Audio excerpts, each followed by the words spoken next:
Namaskar, a very warm welcome to all of you. I am Jaideep Sharma from School of Social Sciences. With me, I have my colleague Dr. Pawan Kumar Saini. Our dear students also have joined us in the studios today, and we are here to discuss a topic BLIS internship. So, this is an internship program for Bachelors of Library and Information Science, and we'll be discussing about this program.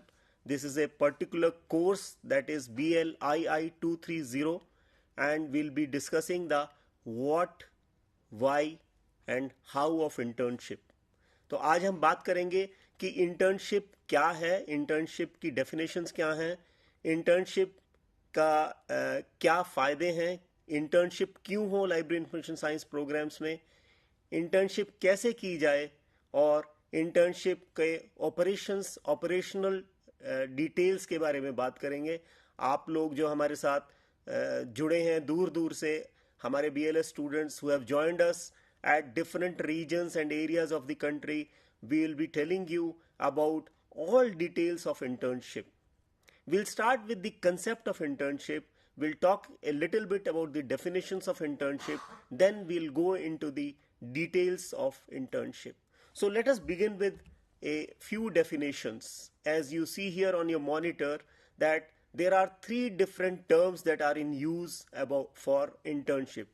One is internship, the other is apprenticeship, and the third is traineeship. And we have given the source also for all these terms. If you consult the different reference sources, you will come to know that these are related terms with minor differences that exist between them. We'll be talking mainly on internship, and we'll tell you about how these terms are related, how in different contexts these terms are talked of when you see literature around you. Basically, all these three terms are related to the fact that when we work in a particular area, we need to be exposed to the field also. We need to be exposed to the work area. So when we study things, how these are contextualized in the real field, in the real life, we come to know when we are exposed to all these things during internship or apprenticeship or traineeship. Basically, if we go into one or two definitions from standard sources, you see here I quote from the Cambridge Dictionary that a period of time during which someone works for a company or an organization in order to get experience of a particular type of work. This is one definition. There is a slight difference in the second definition that I again quote here. I quote, a period during which a student or new graduate gets practical experience in a job, for example, during the summer holiday, unquote. So see the difference between these two definitions.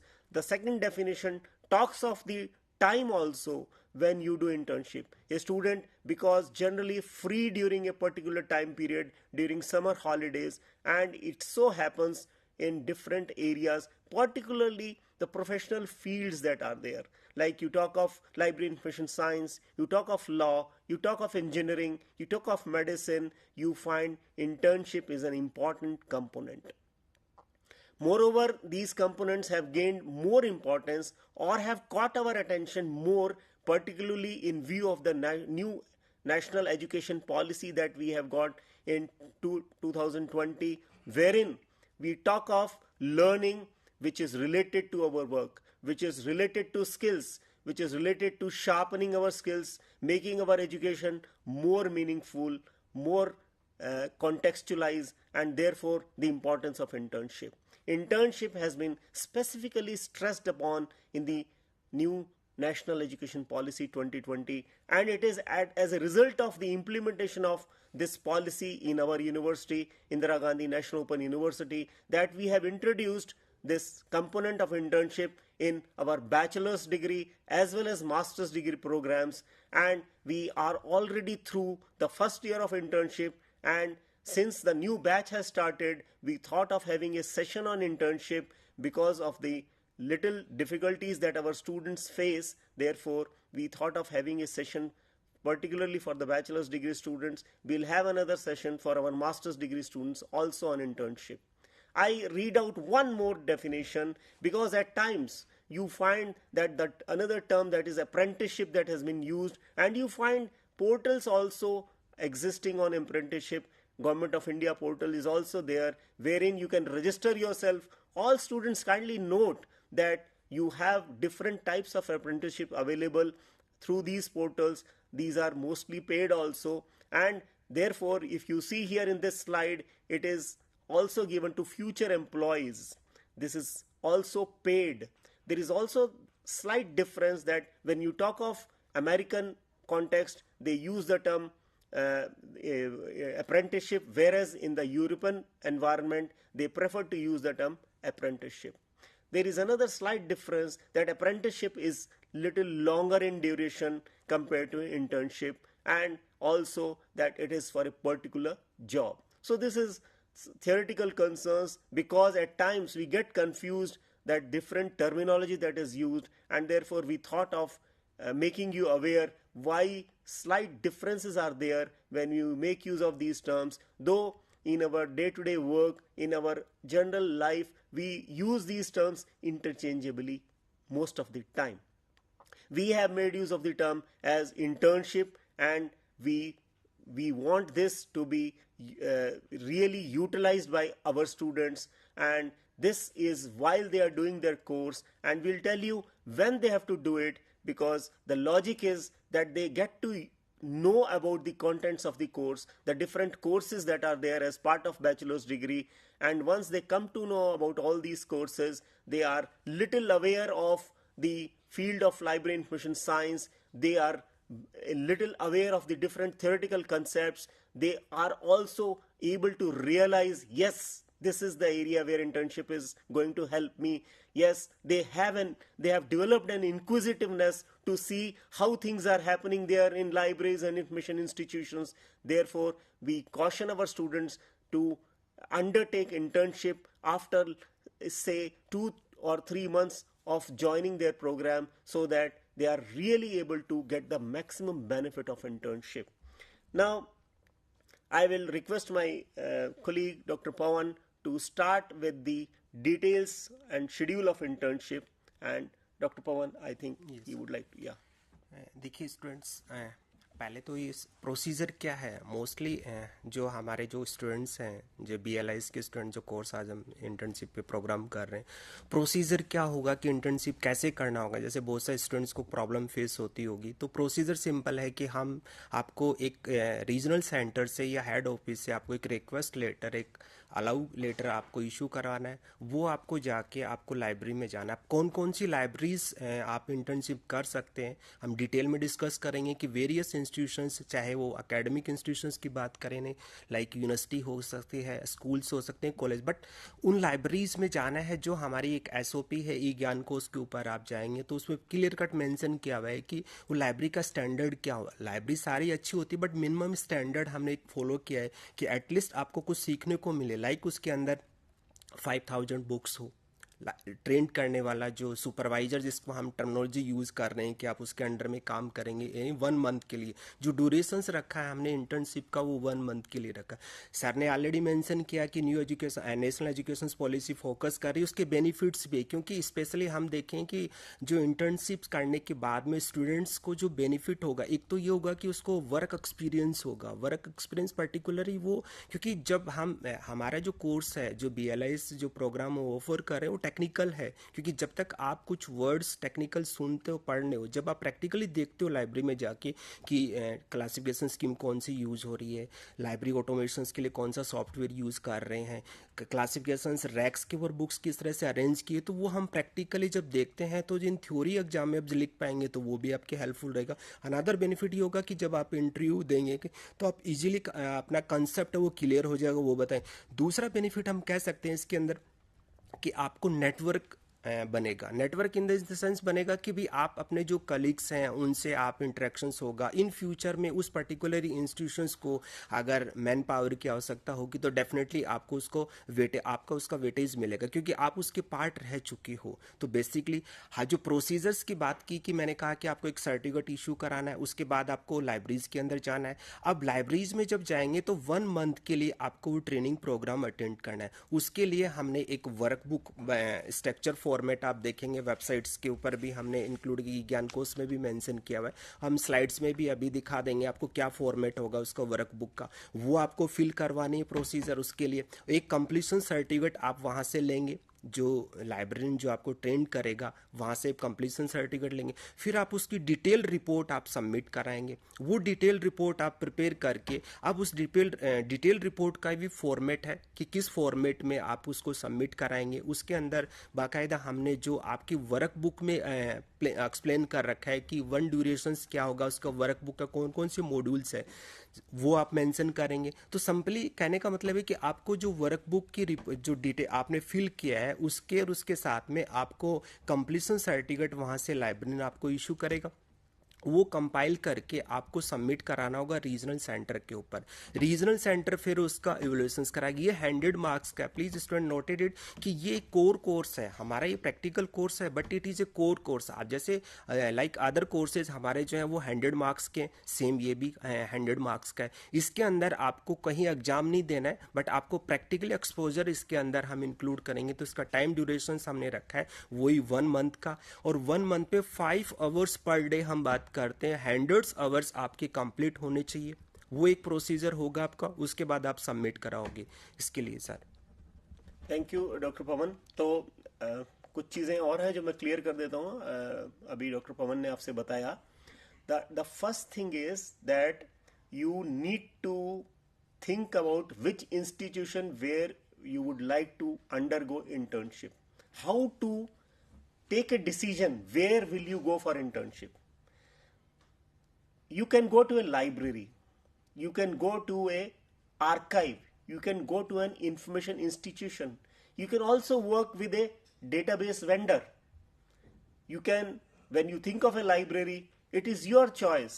You can do internship in a public library, you can do internship in a academic library. When you think of an academic library, you can better do it in a college library or a university library. School library is very important, but then you should avoid doing it in a school library, because you generally in schools you have one-man libraries and the person will not be able to really devote time for you to really supervise you for internship. Moreover, such libraries are open for a limited time, maybe for first shift or second shift. Therefore, try to avoid school libraries. Nothing to demean school libraries. They are very important part of libraries, but then try to avoid doing it in school libraries. Similarly, if you are doing it in a public library, generally हमारे पास student आके अक्सर क्या करते हैं, जब वो choose करते हैं लाइब्रेरी इंटर्नशिप के लिए, तो उनका हमेशा एक क्वेश्चन होता है कि मेरे घर से बहुत दूर है, मैं पास की लाइब्रेरी में करना चाहता हूं. देखिए, this should not be the criteria. Distance from your residence should not be a criteria. I would like to inform you that in the last batch there were some students who did internship in a different city also, in a different state also. So they realize the importance of internship. They realize the importance of doing internship in a good library. What is the definition of a good library? You can very well decide. The definition of a good library is, the first factor is, the first criteria is, it should be a library of your choice. You would like to make your professional career in a research library, you should join a research library for internship. You want to work in a public library, try to get internship in a public library. So you want to work in a media library, go to a media library for internship. You want to do internship in a library of national importance, maybe you would like to get internship in National Library of India. You all know it is in Kolkata, so you can go and do internship there also. So this is the first the first factor to make a choice which library. Please do not make it a criteria that it has to be near your house. That should not be the criteria. Number 2, now you have chosen a library or information institution where you would like to undergo internship. Then the next is you need to have a letter, a recommendation letter from the institution. You can get it from your regional center. You can request your regional center. They will give you a letter. You have to take that letter to the institution where you want to do internship. They will allow you.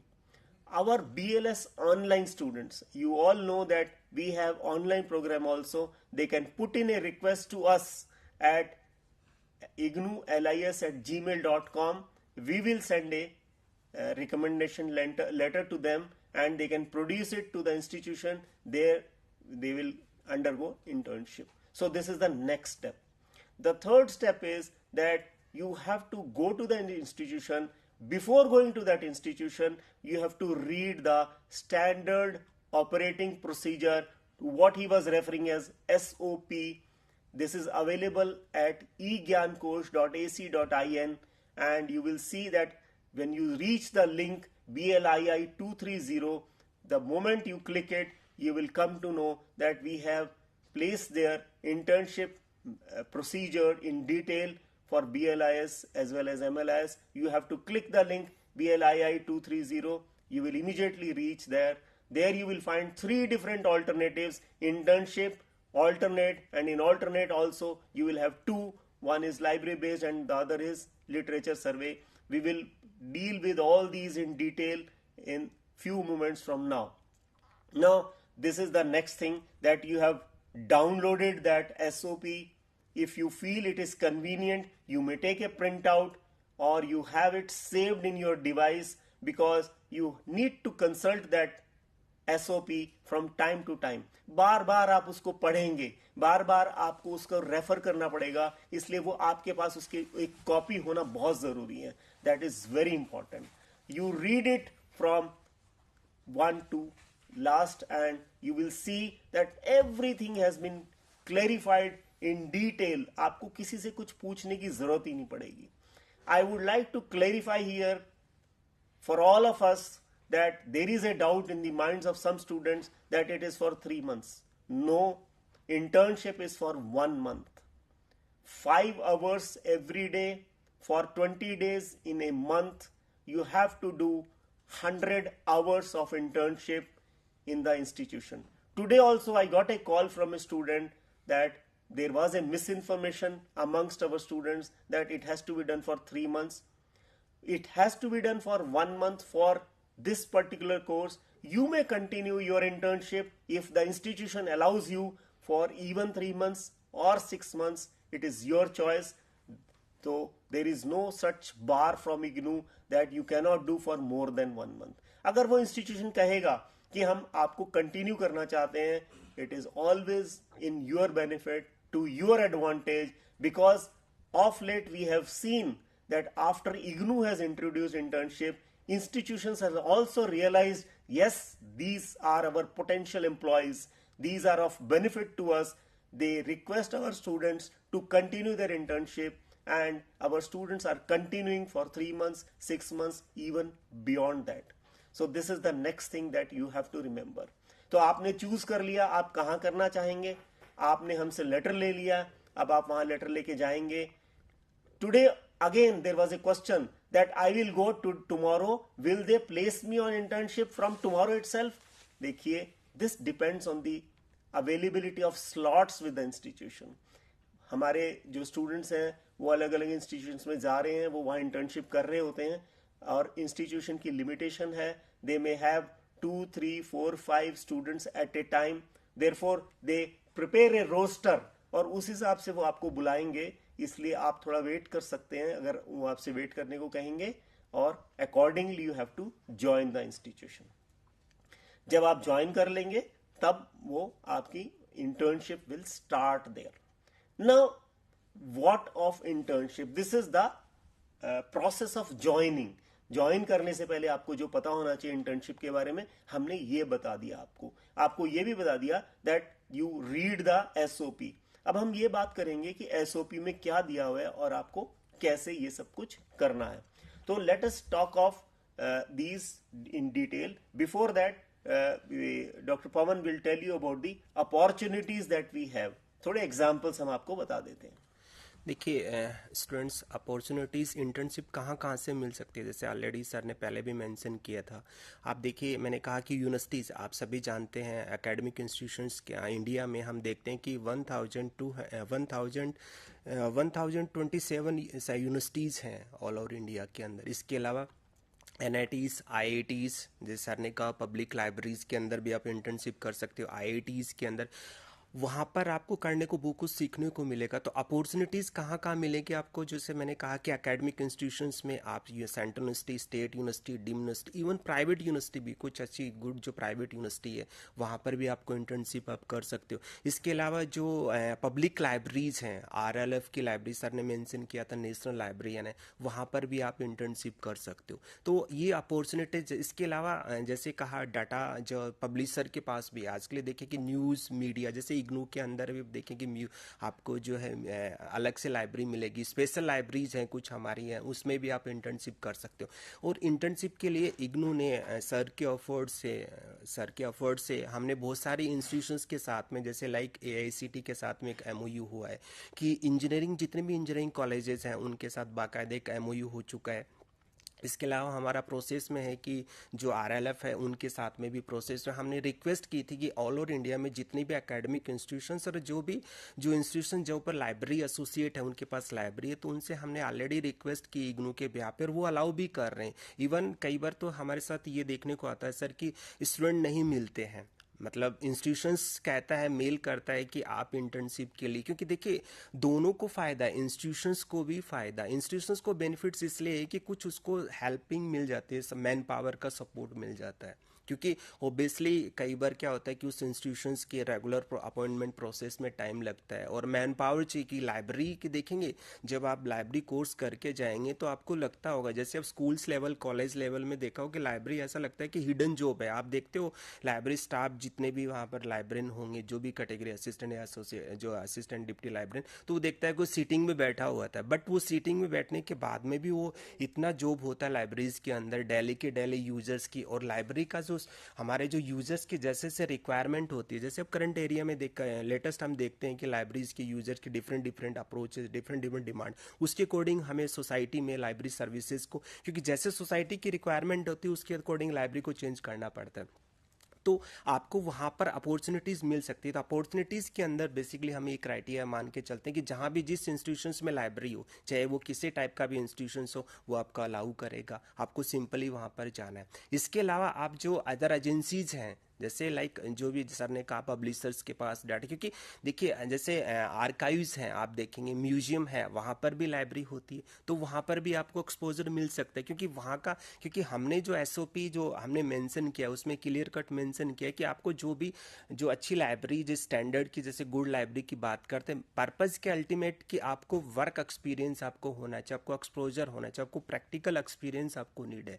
क्योंकि ultimate आपको, जैसे पहले भी कहा कि आपको job करना, उसके लिए हेल्प. इवन जब हायर स्टडी करते हैं तो आप देखिए दूसरे प्रोफेशनल्स कोर्सेज के अंदर भी इंटर्नशिप प्रोग्राम. बट यहाँ हम जो इग्नू के स्टूडेंट हैं उनसे एक रिक्वेस्ट करते हैं कि आप जैसे ही BLIS में एडमिशन्स लेते हैं, जैसे हम देखते हैं कुछ स्टूडेंट ने अभी जनवरी के अंदर एडमिशन्स लिए, तो वो 2-3 मंथ्स एक बार थोड़ा थ्योरेटिकल देखिए, उसके स्टडी मटेरियल को पढ़िए, उसके बाद में आप लाइब्रेरी में चाहिए, जिस लाइब्रेरी में भी आप इंटर्नशिप करना चाहते हैं उसमें करें. उसकी क्योंकि उससे आपको कुछ कंसेप्ट क्लियर होगा, आप कुछ डाउट्स होंगे आप क्लियर कर पाएंगे वहाँ पर, जिससे हेल्पफुल रहेगा कि आप एग्जाम में भी अच्छा परफॉर्म कर पाएंगे, इन फ्यूचर भी आप अच्छा परफॉर्म करेंगे. तो सिंपली ये कि DRT, जैसे अभी रिसेंटली एक फ़ोन आया कि हमने जो है साइंसेज के अंदर DRDO देख लीजिए, CSIR देख लीजिए, उन्होंने कहा कि हम आपके बच्चों को अलाउ करेंगे इंटर्नशिप. उनकी एक लिमिटेशंस होंगी क्योंकि उनके पास भी अप्रूवल लेनी पड़ती है. उन्होंने अप्रूवल ले ली, उन्होंने उन्होंने बाकायदा इन्फॉर्म किया कि आपका अप्रूव, हमने हमारे कंसर्न अथॉरिटी से हमें अप्रूवल मिल गई है, हम स्टूडेंट को कुछ जो इंस्टीट्यूशंस है वो स्टाइफंड भी दे रही हैं, कुछ इंस्टीट्यूशंस है वो स्टाइफंड नहीं देती। हमने कहा कि उनसे रिक्वेस्ट की थी कि हम फाइनेंशियल बर्डन न तो किसी इंस्टीट्यूशंस पे डालना चाहते हैं ना, तो आपको कुछ इंस्टीट्यूशंस हो सकता है कि वो स्टाइफंड देंगे आपको, बट हमारे कोर्स के लिए 1 मंथ के लिए जो कंपलसरी रखा है इंटर्नशिप, उनके लिए स्टाइफंड रेयर केसेस मिले कुछ इंस्टीट्यूट दे। लेकिन आफ्टर आप अगर BLIS के करते हो या MLS प्रोग्राम करते हो, उसके बाद में भी आपको अपॉर्चुनिटी एज ए जॉब की भी मिल सकती है और इंटर्नशिप भी मिल सकती है। जैसे बहुत सारे इंस्टीट्यूशंस है अपना एडवर्टाइजमेंट निकालते हैं, नेशनल लाइब्रेरी कलकत्ता, उसके अंदर भी आपका देखेंगे कि इंटर्नशिप नहीं, IIT दिल्ली देखिए, IIT दिल्ली भी इंटर्नशिप करवा रही है बच्चों का, लेकिन वो इंटर्नशिप कब किनको करा रही, जो ग्रेजुएशन या जो हमारी डिग्री कंप्लीट करने के बाद उनको करा रही। तो अपॉर्चुनिटीज देखेंगे हमारे कोर्सेज के अंदर no doubt is unlimited. Recently देखिए कुछ वैकेंसीज अभी हर स्टेट्स के अंदर निकलती जा रही, बट उसका बेनिफिट किसको होगा, जिसने, क्योंकि प्रैक्टिकली ये हमारा पूरा का प्रोग्राम प्रैक्टिकल बेसिस के ऊपर है, तो ये हमारे इंटर्नशिप की अपॉर्चुनिटीज आपको कहाँ कहाँ मिल सकती है। प्रोसीजर आपको क्लियर, कोई डाउट नहीं होना चाहिए प्रोसीजर्स आपको क्या करना है। अब ये आता है कि जब इंटर्नशिप आपने, सर ने मेंशन किया कि आपने इंस्टीट्यूशन चूज कर लिया, अब वहाँ जाके आप वर्क कर रहे हैं, अब जो वर्क किया हुआ है उसको हमने क्या किया कि आप देखेंगे SOP के अंदर उसको एक मॉड्यूल फॉर्म में, स्ट्रक्चर फॉर्म में उसको हम डिवाइड कर दे। क्योंकि देखिए लाइब्रेरीज के अंदर जब हम थ्योरेटिकल आप लोग पढ़ेंगे तो उसे वेरियस सेक्शंस को डिफाइन किया है। लाइक सबसे कहते हैं कि भाई एक्विजिशन सेक्शंस है ना, जिसको ऑपरेशंस हम क्या है, ऑटोमेशंस की बात करें, डिजिटाइजेशंस की बात करें, एडमिनिस्ट्रेशन की, ये सारे के सारे सेक्शंस हम डिवाइड करते हैं, पढ़ते हैं लाइब्रेरीज के अंदर। मॉड्यूल, जैसे मॉड्यूल भी वर्ड भी यूज करते हैं, तो उस सेक्शंस में पर्टिकुलर, जैसे लाइक आपको वन सेक्शंस में लाइब्रेरी, जिस लाइब्रेरी में आप जाएंगे तो वहां पर पर्टिकुलर एक सेक्शंस के अंदर वहां पर आपको 1 वीक वहां पर वर्क करना है। उस वर्क को आपको करने के साथ साथ वहां प्रैक्टिकली आप करके देखेंगे, साथ साथ में जो आपको वर्क बुक फिल करनी है वो आपको डेली की डेली मेंशन करनी है, मेंटेन करनी है आपको। उसमें उस लाइब्रेरी जो आपको जो ट्रेन कर रहा है, जिसको हम इंटर्न सुपरवाइजर वर्ड यूज दिया है, वो आपको वहां पर साइन करेगा डेली के डेली है। आप पूरा वो रिकॉर्ड रखेंगे, उसके बाद में आप उनसे वहां से कंप्लीशन सर्टिफिकेट लेंगे ना। अब कंप्लीशन सर्टिफिकेट लेंगे, उसके साथ आप जब कंप्लीशन सर्टिफिकेट हो जाएगा, 1 मंथ आपने कंप्लीट कर लिया, तो इससे एक स्टैंडर्ड फॉर्मेट आपको यूज करना पड़ेगा जो हमारा ई ज्ञान कोर्स पे रखा हुआ है। फिर भी आपका अगर डाउट है, मैं दोबारा क्लियर करता हूँ, उसके अंदर आपको लिखना है कि एब्स्ट्रैक्ट किस फॉर्मेट में, उसे कंटेंट का स्ट्रक्चर फॉर्मेट हमने मेंशन किया हुआ है, जो आप स्लाइड में आप देख सकते हैं, मैं आपको स्लाइड्स पे दिखा सकते हैं। उसके अंदर स्ट्रक्चर फॉर्मेट जो जिसमें के अंदर सर्विसेज की बात आई, सर्विसेज की पहले का हमने कहा ऑपरेशंस, ऑपरेशंस में कहा एक्विजिशन सेक्शंस, एक्विजिशन सेक्शंस के बाद में एक्सेसनिंग। जैसे लाइब्रेरीज के अंदर जो हम जितने भी बुक्स का ऑर्डर करते हैं, बुक प्लेस करते हैं, तो उनको हम क्या था अक्वायर कर रहे हो, तो अक्वायर करते हो डेफिनेटली आपको देखने को मिल जाता है कि लाइब्रेरीज के अंदर कितनी बुक्स परचेज करी, उसका प्रॉपर एक रिकॉर्ड रखते हैं। अगर पीरियोडिकल किया है तो पीरियोडिकल्स, जर्नल्स, मैगजीन्स, उसका एक प्रॉपर रिकॉर्ड रखते हैं। उसके बाद में हम उसकी जिसका एक्सेसनिंग करेंगे, एक्सेसनिंग एक रजिस्टर होता है जिसको परमानेंट रिकॉर्ड रखा जाता है, जिसमें एक्सेसन नंबर हम मेंशन करते हैं। इसमें कह सकते हैं कि बिब्लियोग्राफिकल डिटेल्स हम सब इंक्लूड करते हैं कि टाइटल्स क्या है उसका, ऑथर, पब्लिशर, एडिशंस, कहाँ सप्लायर कौन था, उसकी प्राइसेस क्या थे, डिस्काउंट क्या, तो वो सारे के सारा रिकॉर्ड हम एक्सेसन रजिस्टर के अंदर रिकॉर्ड मेंटेन करें। इसके बाद में हम उसका जो टेक्निकल प्रोसेस हमारा जो लाइब्रेरीज का होता है, वो हम टेक्निकल प्रोसेस के अंदर क्लासिफिकेशंस, कैटलॉगिंग हम वर्ड यूज करते हैं, तो हम उनका क्लासिफिकेशंस करते हैं। अब आप देखेंगे क्लासिफिकेशन जब करेंगे तो कौन सी स्कीम यूज कर रही है, डिपेंड करेगा कि वो लाइब्रेरी, वो अगर वो किस टाइप की लाइब्रेरी, उसके ऊपर डिपेंड करता है। हो सकता है वो DDC यूज करे, मोस्टली तो देखते हैं कि हम DDC, due decimal classification scheme जो वो यूज करते हैं। बट हो सकता है कुछ लाइब्रेरीज के अंदर आप UDC, अदर कंट्रीज के लाइब्रेरी में देखो, लाइब्रेरी ऑफ कांग्रेस या इंडियन स्कीम जब कॉलन क्लासिफिकेशन किया तो वो स्कीम क्लासिफिकेशन। इसके बाद हम करते हैं उसकी कैटलॉगिंग करते हैं। कैटलॉगिंग के लिए वो पहले ट्रेडिशनल में हम जो कार्ड प्रिपेयर करते थे, आज के कार्ड प्रिपेयर नहीं करते, मोस्टली ऑटोमेशन के आगे भी एडवांस बढ़ चुके, हम डिजिटल की तरफ जा चुके हैं। तो ऑटोमेशंस जब करते हैं तो कौन सा सॉफ्टवेयर है, तो वो आपको सीखने हो, तो वो हमारा इस जो स्ट्रक्चर है इंटर्नशिप का, उसके अंदर आपको मेंशन करना पड़ेगा। इसके अलावा हम कहते हैं कि रिसोर्सेज मैनेजमेंट, क्योंकि ट्रेडिशनल लाइब्रेरी नहीं है आज के लिए। देखेंगे हम पहले कहते थे कि मैनुअल लाइब्रेरी, उसके बाद में पार्सली लाइब्रेरी ऑटोमेशन, फिर फुली ऑटोमेटेड यूज किया। अब हम डिजिटल लाइब्रेरीज की तरफ जा रहे हैं, डिजिटल ह्यूमन लाइब्रेरी भी वर्ड यूज हम तो जैसे से रिक्वायरमेंट, तो ये सेक्शंस हम इसको इंक्लूड, इसके बाद में हमारा नेक्स्ट जो इसका ऑपरेशंस के अंदर सेक्शंस मॉड्यूल में डिवाइड किया सर्विसेज का। आप देखेंगे लाइब्रेरीज के अंदर हम यूजर्स को डिफरेंट टाइप के सर्विसेज प्रोवाइड करते हैं। जैसे जनरली हम जो आपने सुना भी होगा नाम की लेटेस्ट की बात करें, और जो ट्रेडिशनल सर्विसेज हमारी थी, जैसे हम कहते हैं कि रेफरेंस सर्विसेज, ठीक है, रेफरेंस सर्विसेज के अलावा हम कहते हैं इंडेक्सिंग अब्स्ट्रैक्टिंग सर्विसेज, इसके अलावा हम कहते हैं रिप्रोग्राफी सर्विसेज हम प्रोवाइड करते हैं, रिसर्च असिस्टेंट सर्विसेज, जो क्योंकि वो डिपेंड करता है कि टाइप ऑफ लाइब्रेरी क्या है। अगर वो यूनिवर्सिटी लाइब्रेरी है तो डेफिनेटली वहाँ पर जो एडवांसेड सर्विसेज है, जैसे डिजिटल रेफरेंस सर्विसेज हम प्रोवाइड करने लगे, पहले रेफरेंसेज सर्विसेज प्रोवाइड करते हैं। तो ये सर्विसेज आपको, जैसे हम कहते हैं कि I double inter library loan facility हम प्रोवाइड करते हैं। अब इंटर लाइब्रेरी लोन फैसिलिटी आप देखेंगे ना कि देखने को सुनने को मिलता है कि इंटर लाइब्रेरी, लेकिन उस प्रोसेस को जब आप इंटर्नशिप करते हैं तो सीखने को मिलता है कि वो क्या फॉलो करती है। जैसे डेलनेट प्रोवाइड करता है इंटर लाइब्रेरी, और भी इंस्टीट्यूशंस है वो इंटर लाइब्रेरी लोन प्रोवाइड करता है। वो क्या होता है इंटर लाइब्रेरी, लाइक जैसे मेरी लाइब्रेरी के अंदर वो इन्फॉर्मेशन या वो सोर्सेज और डॉक्यूमेंट्स नहीं है, मैं किसी दूसरी लाइब्रेरी से बोरो करके यूजर्स को प्रोवाइड करता हूँ, तो इंटर लाइब्रेरी लोन सर्विसेज करते हैं।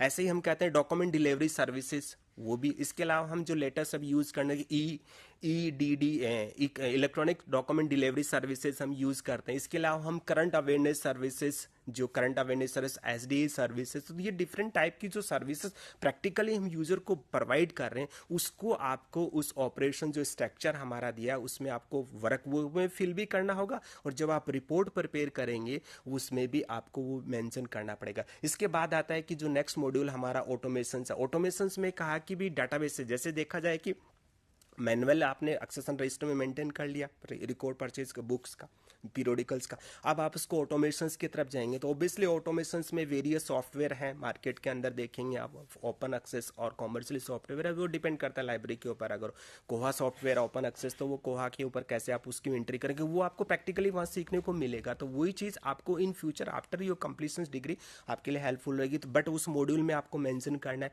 वो रिपोर्ट में मेंशन करना है। इसके बाद में जो लेटेस्ट जो हम डिजिटाइजेशन की तरफ चलते हैं कि लाइब्रेरियन जो लाइब्रेरी जो मटेरियल है उसको बॉन्ड डिजिटल होगा या आप डिजिटाइज कर देंगे। जैसे पुराने ट्रेडिशनल जो मैन्युस्क्रिप्ट हैं उनको आपको डिजिटाइज करना है। ऑलरेडी अगर ई रिसोर्सेज आप डिजिटल फॉर्म में आप क्रिएट परचेज सब्सक्रिप्शन से ले रखा है तो आप उसमें डिजिटाइज, उसके लिए भी कौन से सॉफ्टवेयर है। तो ये सारा का सारा हमारा इंटर्नशिप का जो स्ट्रक्चर फॉर्मेट जो मॉड्यूल के अंदर, इसको में भी देखेंगे जब आगे हम जब इसका इवैल्यूएशन क्राइटेरिया देखेंगे तो उस सेक्शंस का हम पर्टिकुलरली मार्किंग कर रखे कि आप इस मॉड्यूल को अगर कंप्लीट करते हो, डिटेल के अंदर आप फील्ड मेंशन करते हो तो उसकी आपको अलग से मार्किंग दी हुई है। अगर हम आगे डिस्कशन इवैल्यूएशन क्राइटेरिया पर जाएंगे तो भी आप उसको मेंशन करेंगे। ये हमारा नेक्स्ट हमारा जो मॉड्यूल जो आएगा उसके अंदर इंटर्नशिप के स्ट्रक्चर फॉर्मेट के अंदर वो हमारा है कि रिकॉर्ड मेंटेन कौन सा रखना आपको है, रिकॉर्ड कैसे मेंटेन। एक तो वर्क बुक, जो मैंने कहा कि वर्क बुक के अंदर ये मॉड्यूल हम मेंशन करेंगे।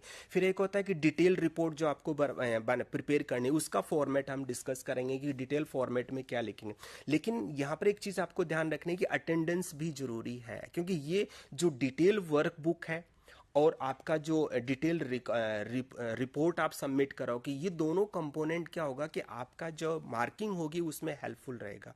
कौन सा, वर्क बुक, यानी वर्क बुक जो आपने डेली वर्क किया वो, और डिटेल रिपोर्ट है, उन दोनों को आपको उस जब आरसी जिसमें भी आप सबमिट कराएंगे जिसमें, तो वो आपको सबमिट उस बेसिस के ऊपर आपका, क्योंकि 100 मार्क्स का है, अगेन आई रिपीट, ये core course as a treated हो रहा है तो 100 मार्क्स का है, तो 100 मार्क्स का उसी के अंदर आपको मेंशन होगा। अब हम नेक्स्ट हम देखते हैं कि जो हमारा जो इसका फॉर्मेट है कंटेंट का, कि आप किस तरह से रिपोर्ट प्रिपेयर करेंगे उसका। Sorry, I'll just add to what he has said, just as a matter of revision also. थोड़ा सा हम इसको वो कर देते हैं कंसोलिडेट। तो first thing is you need to have a supervisor at the place where you will go undergo internship. तो वहां एक कोई आपको सुपरवाइज करेंगे जो कि आपकी रिपोर्ट को साइन भी करेंगे। तो इस चीज को आपने ध्यान रखना है। The library will provide you supervisor. We have qualifications for the person, that the person should have at least a master's in library information science with 2-year working experience. Only that person can be your supervisor and that person will sign your report. The other thing is that, as he has mentioned, there is a workbook. So for these 100 hours every day, the time you spend in different sections, will be mentioned in this workbook and every day the supervisor will sign your workbook. ध्यान रखिएगा, ये जो workbook है, अभी हम आपको दिखा देंगे वर्कबुक, कि इस वर्कबुक को हमने, ये जो अभी सर ने बताया आपको, that there are 4 things. One is operations, the other is services, third is automation, fourth is digitisation. इन सब के लिए हमने 20 डेज के लिए आपको for 100 hours we have provided a structure which you have to take either a printout or draw it in hand or type it and take a printout, and this every day you have to mention it that you have done this, get it signed by your supervisor every day. Please make a note. ये जो workbook है आपकी log book की तरह है. आप जो काम करेंगे आपके सुपरवाइजर उसको वैलिडेट करेंगे. Yes, you have done this. See that on the basis of this you will be evaluated. आपको मार्क्स मिलेंगे इसके बेसिस पे. इससे भी ऊपर यह है, this will really help you in your learning. This is a directed internship, this is a guided internship जो आप कर रहे हैं.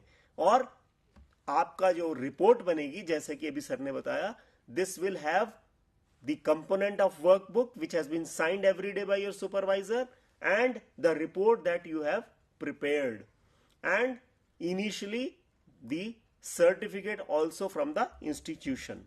So this is the workbook as you see here on your screen. This is the format of workbook. आप देखेंगे इसमें कुछ columns बने हुए हैं. फर्स्ट कॉलम में वीक्स हैं, वीक 1, वीक 2, वीक 3, वीक 4. इसी तरह आगे के जो कॉलम्स हैं उसमें जो हमने 4 चीजें बताई, the operations, the services, automation, digitization. Similarly, in the next columns, it is day 1, day 2, 3, 4, 5, like that. For 20 days, you have to, for 5 days in a week, every week, first week, second week, third week, fourth week. So this you can follow. कुछ बारी students हमसे पूछते हैं, यहाँ space कम है, you can increase the space. That is not an issue. This format has to be followed. And there is a provision here for signature every day by the supervisor. This is very important. 30 marks are reserved for this workbook. Students often ask us that will the supervisor give marks here out of 30? No, it is not the supervisor who is supervising. This is just the workbook that has to be submitted. While submitting the report, the evaluator will do it later. आपके जो supervisor आपको जो internship करा रहे हैं वो नहीं evaluate करेंगे. Only the workbook has to be signed by him, which has to be attached in the report to be evaluated. So out of the 100 marks, 30 marks are for this workbook. Okay, the rest 70 marks are for your report, as was mentioned by Dr. Pawan. He will tell you about the format of this report. ये sir, अभी आपने देखा कि जो workbook का format है just एक guideline आपको, अगर डिपेंड करता है कि जिस लाइब्रेरी में आप इंटर्नशिप कर रहे हो उसमें कुछ इनोवेटिव सर्विसेज या कुछ नया सेक्शंस इंट्रोड्यूस कर रखा है तो आप उसमें ऐड कर सकते हो, क्योंकि ये आगे एक ब्लूप्रिंट है आपको जस्ट है ना, आप उसमें ऐड ऑन कर सकते हो. ऐसा ये नहीं है कि यही फॉर्मेट आपको यूज करना. आपको लगता है कि देयर आर न्यू सर्विसेज जो हमारे इस कम, और आप सजेशंस भी दे सकते हो, हम इनकॉर्पोरेट करेंगे इन फ्यूचर में. जैसे जैसे बच्चे कहेंगे कि ये नई सर्विसेज हमें नया सेक्शंस किसी पर्टिकुलरली लाइब्रेरीज के अंदर हम देखने को मिला है तो हम उसको definitely in future other students के लिए वो हेल्पफुल रहेगा. नाउ जो इंटर्नशिप का जो फॉर्मेट हमारा, जो मेनली जो आपका जो मार्क्स मिलेंगे जिसमें आपको 100 मार्क्स मिलेंगे वो पूरा का पूरा इस फॉर्मेट के ऊपर है. तो जर्नली पहले मैं फॉर्मेट डिस्कस करूंगा, फिर आपको जो कॉमन एरर, जैसे हमारा एक बैच अभी इंटर्नशिप बच्चे सबमिट करवा चुके हैं, हम उनके जब मार्किंग कर रहे हैं तो हम देख रहे हैं कि कॉमन मिस्टेक्स हो रही है, सभी बच्चों से नहीं हो रही, वो हम लेटर ऑन डिस्कस करेंगे कॉमन मिस्टेक कौन कौन सी हो रही है और नहीं करनी चाहिए बच्चों को. कॉमन मिस्टेक है, कंटेंट मिस्टेक क्या हो रही है later on discuss. But format हमारा जो है इंटर्नशिप का रिपोर्ट का जो 100 मार्क्स आपको मिलेंगे, जिसमें सर ने मेंशन किया कि 30 मार्क्स आपका वर्कबुक के ऊपर है, पूरा का पूरा मार्क्स है वो 30 मार्क्स वर्कबुक है. अब आप पे डिपेंड है कि आप उसने किस तरह से उसको फिल किया है, साइन करवाया, कहीं आपको ब्लैंक नहीं छोड़ना है. लाइब्रेरी जो इंटर्नशिप जो आपको गाइड कर रहा है उसके साइन कराना जरूरी. अब आता है कि जो इंटर्नशिप का रिपोर्ट जो आपको प्रिपेयर करनी है उसका एक फॉर्मेट आप देखेंगे कि अगेन मैं रिपीट कर रहा हूँ कि ज्ञान कोश पे दिया हुआ है.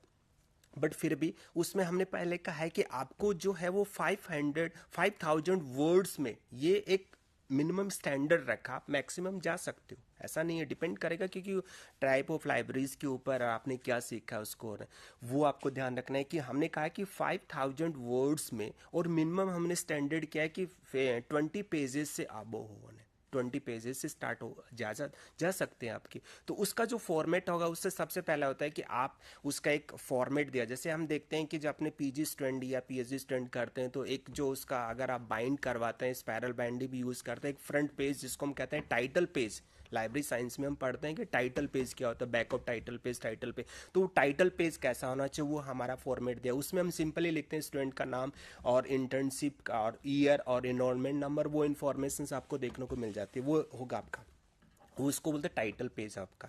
उसके बाद में देख लीजिए जिस लाइब्रेरी से आपने इंटर्नशिप किए तो एक्नॉलेज तो उसको करना चाहिए, तो हमें उसको, ये ऑप्शनल है, it is not compulsory, but title page is a compulsory नहीं, क्योंकि उसके ऊपर आपकी इन्फॉर्मेशन होगी, आपने कौन से ईयर में, आपका एनरोलमेंट नंबर, आपका नाम, आपका सुपरवाइजर, आप किस लाइब्रेरी से आपने इंटर्नशिप की है, टाइटल पेज के ऊपर।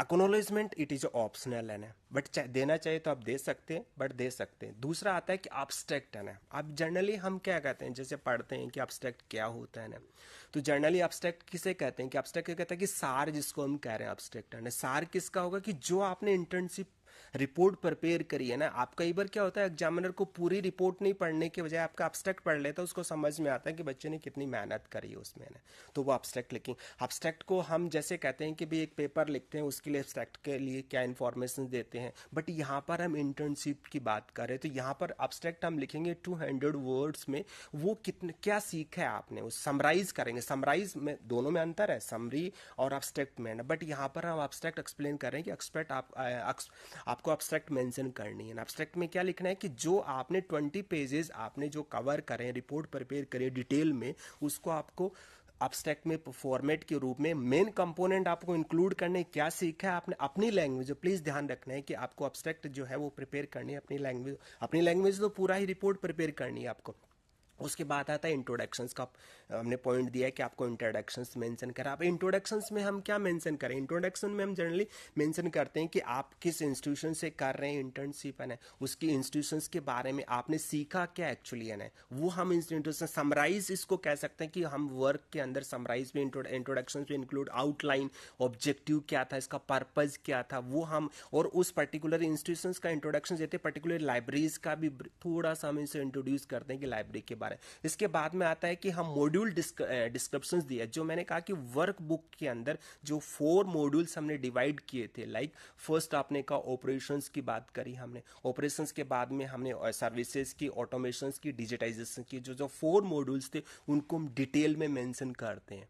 डिटेल के अंदर जो 4 मॉड्यूल जो वर्क बुक में आपने मेंशन किया था, वो रिपोर्ट में भी आपका जब जो मॉड्यूल डिस्क्रिप्शंस दिया है उसमें आप मेंशन करेंगे। तीसरा जो हमारा हेडिंग बनाएंगे, जिसको चैप्टर भी कह सकते हो, हेडिंग भी कह सकते हैं, अबाउट द लाइब्रेरी है।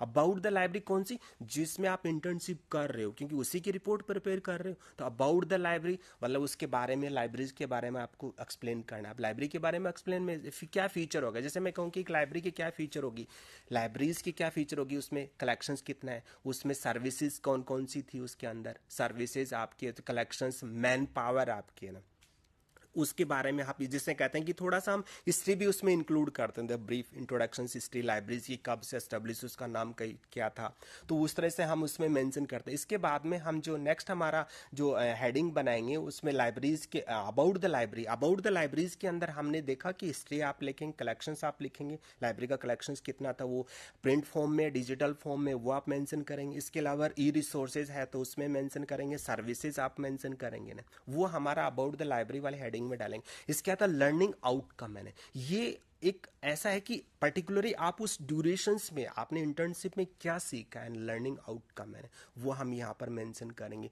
कंक्लूजन्स जो हमारा है वो हम मेंशन, कंक्लूड तो आपको करना ही पड़े, किसी चीज को हम स्टार्ट करते हैं तो उन कंक्लूड करते हैं। इसके अलावा जो मोस्ट इंपॉर्टेंट है, सजेशंस आपको देना है, कि सजेशंस एक पॉजिटिव अप्रोच में देने, क्योंकि वहां से आपने कुछ सीखा है, उस इंस्टीट्यूशन ने आपकी हेल्प की, वो जस्ट एक कोर्स कंप्लीट करने के लिए आपको एक हेल्पफुल है, वो भी एक एज ए टीचर, वैसे भी लाइब्रेरियन को टीचर ऑफ द टीचर्स कहते हैं मैंने, तो वो आपकी हेल्प की है, तो उसको हम थोड़ा सा सजेशंस यूजर्स के अप्रोच को ध्यान में रखते। कई बार क्या था, अभी जैसे हम कुछ रिपोर्ट देख रहे थे बच्चों की, तो वो जो अप्रोच उन्होंने सजेशंस दिया था, वो कहता है इमीडिएटली वहां पर रिसोर्सेज परसेज करना चाहिए या मैन पावर इमीडिएटली जो है लैब एस्टेब्लिश करनी चाहिए। तो इस तरह से न लिख के उनको एक रिक्वेस्ट फॉर्म में, आप रिक्वेस्ट फॉर्म में सजेशंस दे सकते हैं, क्योंकि वो उस इंस्टीट्यूशंस के लिए भी बेनिफिट होगा और आपकी रिपोर्ट में भी लगेगा कि इस बच्चे ने अच्छे से स्टैंडर्ड रिपोर्ट रखी। इसके बाद में हम उसमें एक चीज़ रेफरेंसेस जरूर आप इंक्लूड करेंगे। लास्ट हमारा इस जो रिपोर्ट का फॉर्मेट रहेगा वो रेफरेंसेस रहेगा।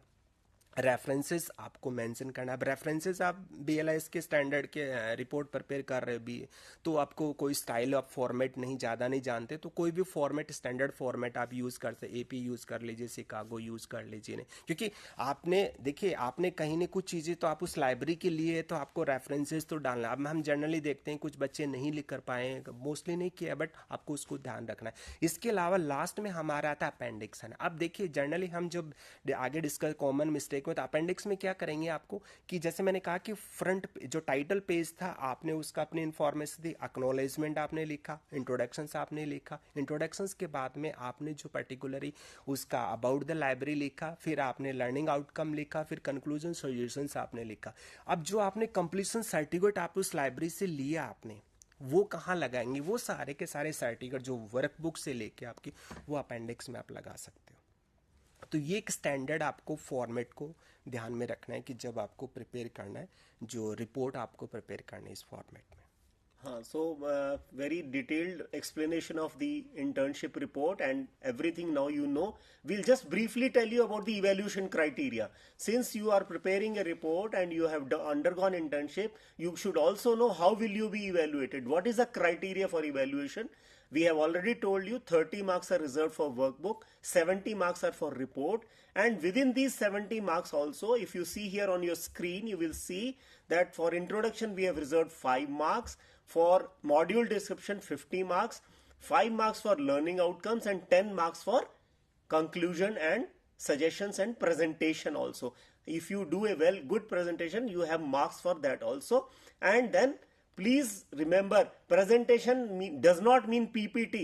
Some students have prepared PPT for present. No, not PPT. It is overall presentation of your report. Mind you, minimum pass marks is 50%. That is very important. Now we will go to very important part of the internship, that is the alternative to internship. Generally we prefer our students to do internship, but those who cannot do internship, they can do a library based survey or they can do a literature survey.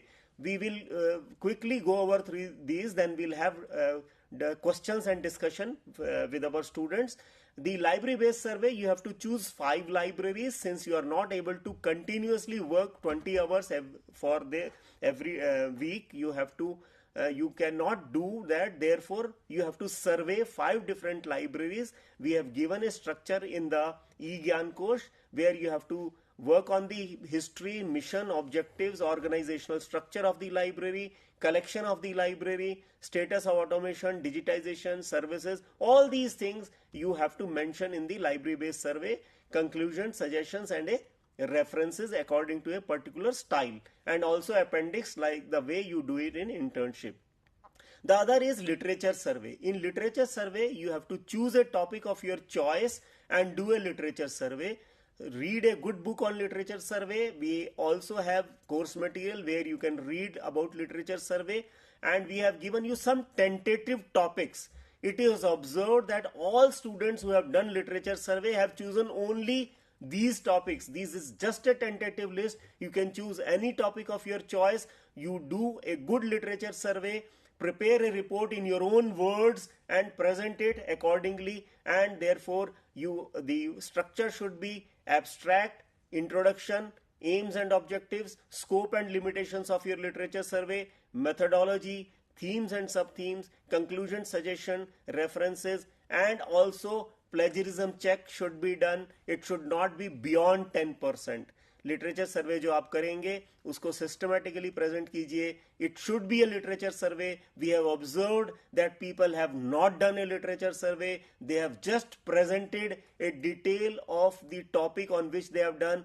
Also, most of the students say we have taken it from the net, we have just viewed videos. No, that is not a literature survey.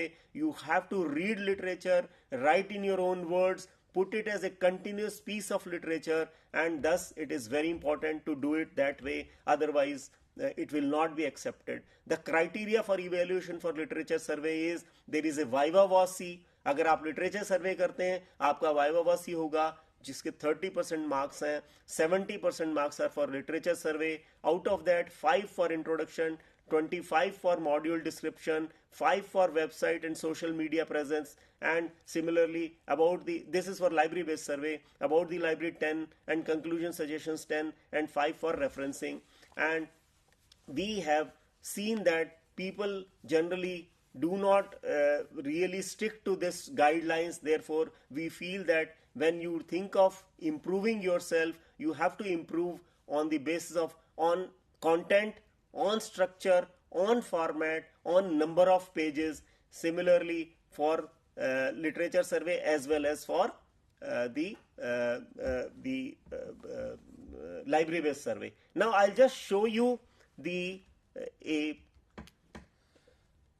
a good report that we have. एक sample copy हो, एक sample copy है जो हम आपको just दिखाना चाहते हैं कि देखिए इन्होंने कितना अच्छा. First of all this is they have bound this report. They have put it in a very well bound form. लोग तो लूज शीट्स भी दे देते हैं जो कि इधर उधर गिर जाती हैं. पिंड sheets at times they come out of this. Therefore this is a bound one and a very well prepared title page wherein all details of the student and the supervisor are there. And then there is a content page. Generally it should not be index, it should be called content page. pagination दिया हुआ है. फिर chapters हैं अलग अलग. Very well page numbers are marked, chapters are there. So they with diagrams, with photographs, these are all there. And just to show you the conclusion is there. Some pictures of the library are there, and this how they have got the report signed by the supervisor. So just as a sample we wanted to show you how they have done it. So now we will welcome questions from our students who are there in the studio as well as those who have joined us from different areas, and we would like to answer, we would like to know from you, we would like to interact with you so that we can improve the internship. Yes, please.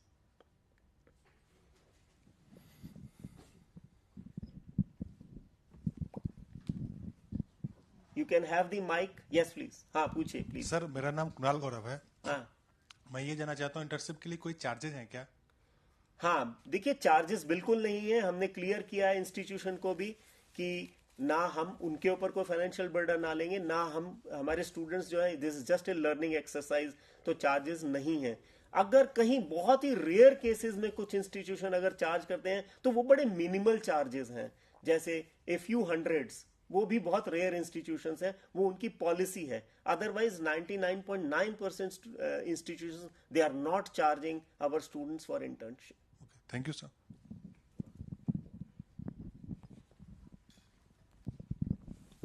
Hello sir, my name is Twinkle Singh. As you said that the students can also go to the public libraries and do internship there, and you also said that the supervisor who is supervising the student is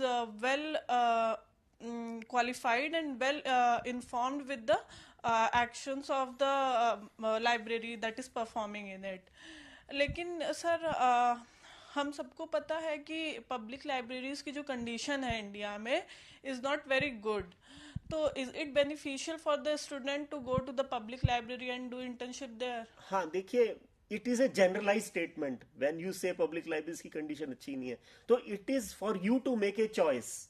ऐसा नहीं है कि सारी public libraries की condition ठीक नहीं है, क्योंकि पब्लिक लाइब्रेरीज में जो आप सीख सकते हैं वो दूसरी तरह की लाइब्रेरीज में नहीं सीख सकते, because public libraries have their own types of services, there it's a different learning experience, therefore you should not avoid going to, but then you should see whether you have really scope of learning in that library. So it is for you to make a choice considering this as a matter of fact. Thank you, sir.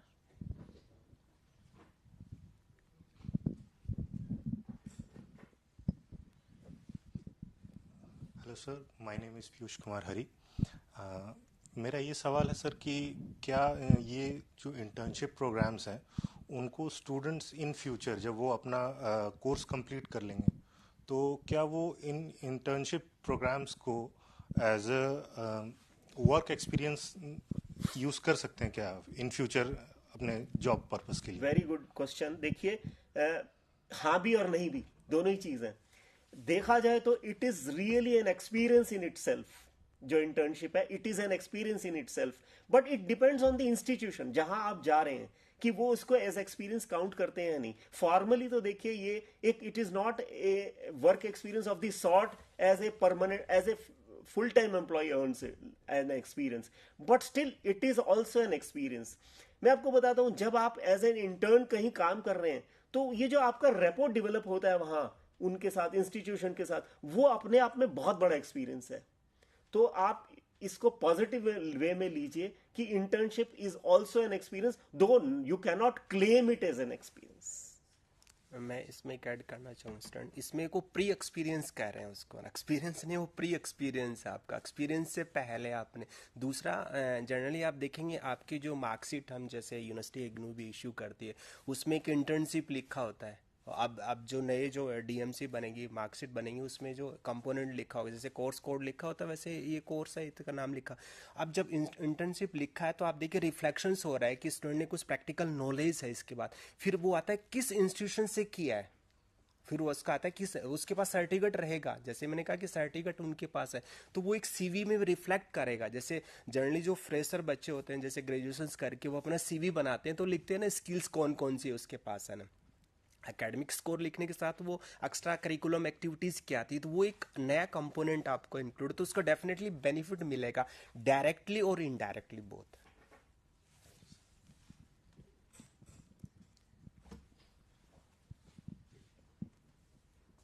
Thank you for the informative session. My name is Rukhsar. मेरा question ये है कि report internship complete होने के बाद इनको हम students को कितना टाइम दिया जाएगा अपने सबमिट करने के लिए रिपोर्ट? हाँ, देखिए, ये तो हमारे यहाँ आपको पता है कि 2 बार एग्जाम्स होते हैं, तो हम कोशिश ये करते हैं एग्जाम से 3 महीने पहले अगर आपने सबमिट कर लिया तो उस साइकिल में आपका रिजल्ट आ जाएगा। तो अदरवाइज तो देखिए 2 साल मैक्सिमम पीरियड है जिसमें आप अपना प्रोग्राम खत्म कर सकते हैं और फिर सक्सेसफुली कर सकते हैं। तो कोशिश कीजिए कि आप इंटर्नशिप करने के बाद अपना टाइम मैनेजमेंट ऐसे रखिए कि आप टाइमली इसको सबमिट करें जिससे टाइमली रिजल्ट डिक्लेयर हो जाए। एक और क्वेश्चन है, ये जो रिपोर्ट है हमारी इसका भी प्लेगरिज्म चेक होगा इंटर्नशिप रिपोर्ट का? इसका इंटर्नशिप रिपोर्ट का, इस इंटर्नशिप रिपोर्ट का भी प्लेगरिज्म चेक होगा? हाँ बिल्कुल। प्लेजरिज्म इसलिए चेक करना जरूरी है क्योंकि आप चीजों को अपने वर्ड्स में लिखें, आप कॉपी ना करें, इसलिए प्लेजरिज्म विद इन 10% लिमिट्स होना ही चाहिए। एक और क्वेश्चन है कि हमारे पास 20 पेजेस लिमिटेड है, मतलब इतने से नीचे नहीं जाना, 28 पेजेस से नीचे नहीं जाना, बट अबव कितने पेजेस जा सकते हैं? ये तो देखिए आपको डिसाइड करना है क्योंकि इंस्टीट्यूशन और इन्फॉर्मेशन पे डिपेंड करता है, लेकिन जनरली आपको इतने पेजेस में इसको करना है। ठीक है, thank you sir.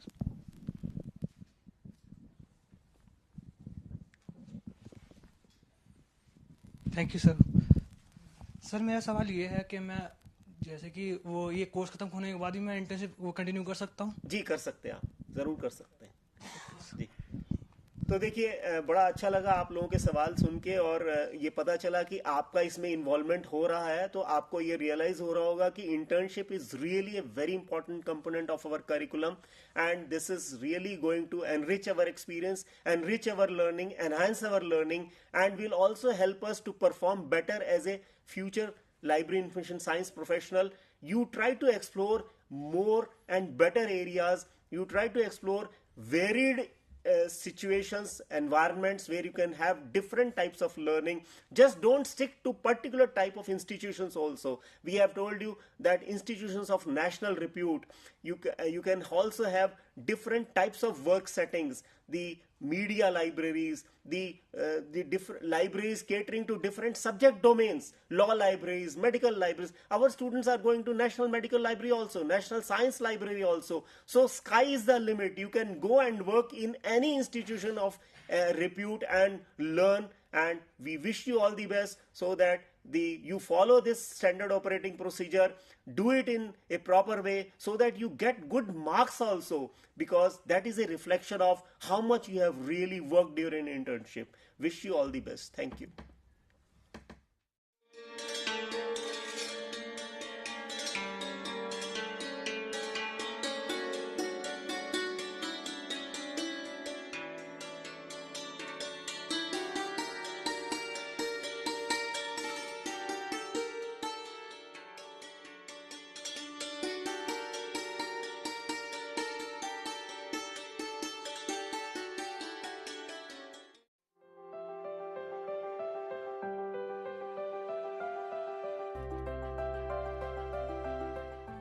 Are you a fresh graduate?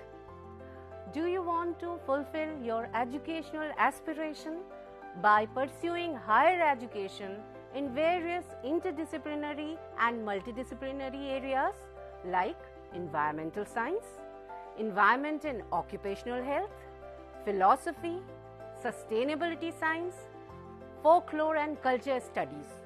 If yes, the School of Interdisciplinary and Trans-Disciplinary Studies offers various programs like Master's Program, Graduate Program, Postgraduate Diploma, Certificate and Appreciation Program.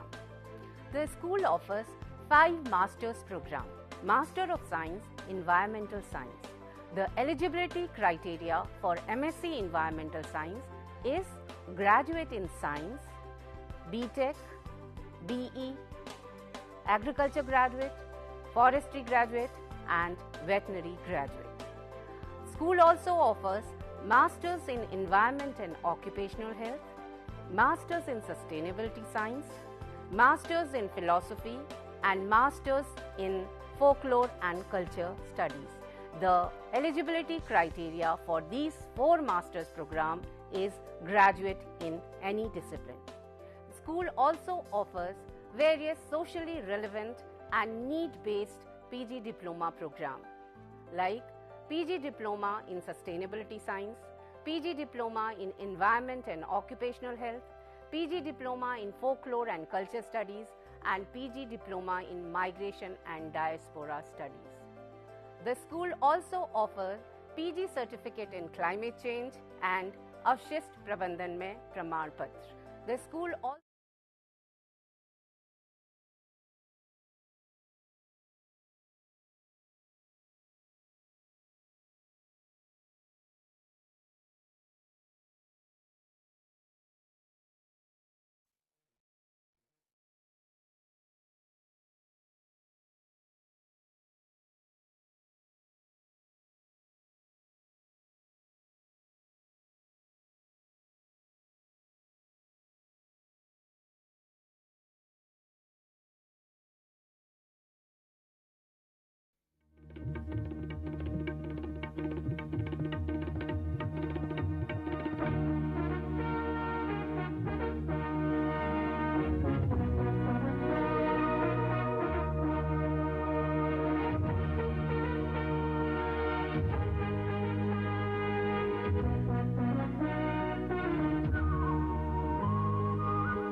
Hello viewers and learners of the program Postgraduate Diploma in Environmental and Occupational Health and Master of Arts in Environmental and Occupational Health. Welcome to this session on Chemicals and Health. This forms a part of the course MEV 004, that is Environmental Toxicology. Now, chemicals are everywhere, so they're even present in our bodies, and some of the chemicals are vital for our body's functioning. For example, we take sodium chloride or salt in our food, in our diet every day. We also consume iodine, which is very important for the functioning of the thyroid gland. In the same way, bananas, they are a rich source of potassium, and potassium is very important in the regulation and functioning of the heartbeat. So we have seen that these chemicals are vital, they are important for the human body's functioning. On the other hand, there are other chemicals that include the mercury, lead, arsenic, cadmium, chromium, and there is a long list to it. So these chemicals are not good for health and they are hazardous. Now, talking about the importance of the chemicals, have you ever wondered how life was before the chemical age? So in the ancient times, speaking of the infections, many of the people were getting infected with typhoid, cholera, and various other waterborne diseases and pathogens. And this was because there was also a lot of people died due to these diseases. And this was because there were fewer pharmaceuticals and the medicines that were available to treat these diseases. Therefore, the higher mortality and morbidity rates were seen then. So despite better living through the better chemistry, we still are actually afraid and we fear the exposure to the chemicals. So some of the chemicals are really bad, they are toxic for our health. For example, we all know that we should not inhale the gasoline fumes when we visit a petrol pump or a gasoline station. In the same way, we all know that we should not drink or consume the laboratory chemicals or those that are used as a cleaning agents in our domestic or in the workplaces. So therefore, some chemicals are bad, they are also hazardous for health. Now, there are other chemicals, even in a very low level or a low dose, they can cause endocrine disruption and hormonal imbalances can occur, and because of that, that can even be passed down from generation to generation. So therefore, this giving an overview of the chemicals, their importance, and also some of the hazardous chemicals, let us now understand what is a chemical. So chemicals can be very simple. For example, you have water, you have the molecules that are there in the air. So water, this consists of 2 hydrogen atoms and 1 oxygen atom, that which is seen in this figure, or it can also be very complicated like the antibiotic amoxicillin. Now, a chemical can also be defined as a compound of substance that has been purified or prepared, especially artificially. So they can be prepared synthetically in the laboratories. Now, the categories of the chemicals. So, as we said, we have the natural chemicals and we also have the synthetic chemicals that are produced in the laboratory. Naturally occurring are like the water, carbon dioxide, nitrogen compounds that are part of our everyday metabolism, breathing and also excretion. Synthetic or the prepared ones, as you see these colored liquids, they are actually industrially prepared in the laboratories. So, how are we exposed to the chemicals? Now, whenever we are exposed to a chemical, like for example, it could be a location where there is a use of a chemical, for example, fracking location or in fracking operations, or some of the byproducts of the oil drilling which is getting into the groundwater. And then contamination in these water supplies, that could be taken up by the organism, especially the fishes, and then it could be brought to us through the edible fish. Now, whenever we are exposed to a chemical, there are some questions that should always crop up in our mind. These are, how are we exposed to the chemicals, and how are these chemicals getting absorbed into our body, or what are the routes of exposure to these chemicals? Then, we should also understand how these chemicals are distributed in the body, how they are being metabolized in the body, and finally, how these chemicals are being eliminated from the body. Now, many of the chemicals, if you see, they can be relatively, eliminated from the body by the kidneys through the urine. But there are some chemicals which are not eliminated easily. For example, lead comes under this category. So lead can remain in the body. It could be stored in the body, especially lead can be stored in the bones of the humans. And this can also lead to devastating neurological effects, and that can also bring about the neurological hazardous effects in the children. So therefore the lead toys and all the lead kind of things that are used at home, that should be avoided. Also, another thing which comes to my mind when we talk about the fish. So there was one report in 2023 which came, that was about the fishes in the lake in Michigan, in Chicago, and here it was seen that the fishes were exposed to hazardous forever chemicals. And one of the scientists who was from the Liverpool, the John Moores University in England, he said that these are one of the greatest threats to the humankind. So why do we say this? Because they said that these fishes, they were actually the freshwater fishes which were there in the lake over there, and they contained PFA. That is the per or the polyfluoroalkyl substances. These are actually used in the clothing. They are used in the non-stick pan. They are also used in the furniture. So this was a direct transmission from the fishes to the human beings, how this PFAs could be transported directly into the human body. So this was of concern, and here the scientists reported that that was 278 times there was more PFA that was found in the fish, which was biomagnified.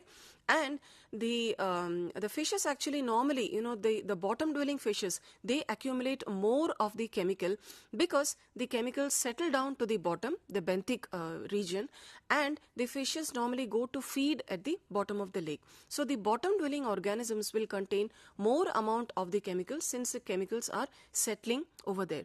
So these are some of the examples that I have given, and when they mean hazardous forever chemicals in this 2023 report, they say that one serving of the locally available fishes from that place, that was equivalent to having contaminated fishes or contaminated water for an entire month. So you can see the graveness of the situation and how toxic those fishes would have been.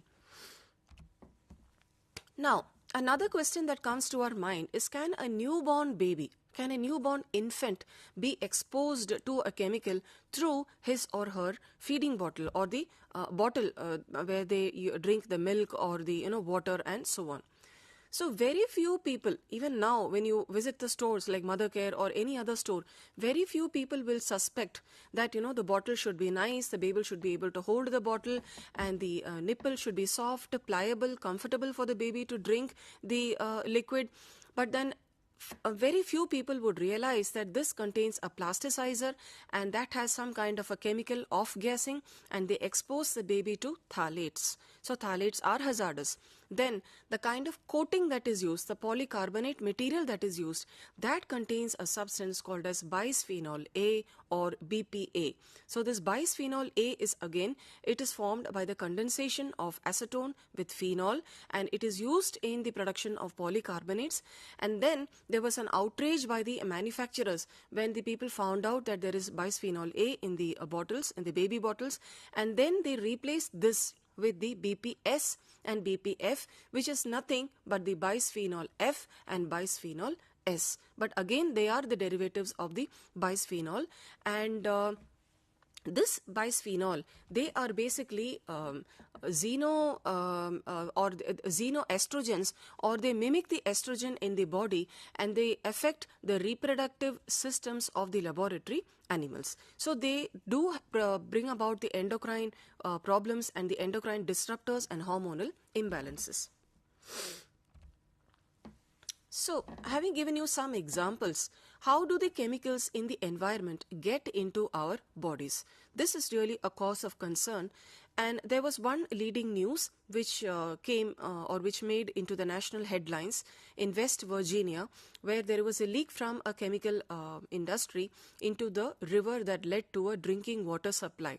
So this was the Elk River. This is a tributary of the Kanawha River that is in Charleston, in the US state of West Virginia, and this spill occurred on January 9th, 2014, when crude 4-methyl cyclohexane methanol, this was released from an industry into the Elk River.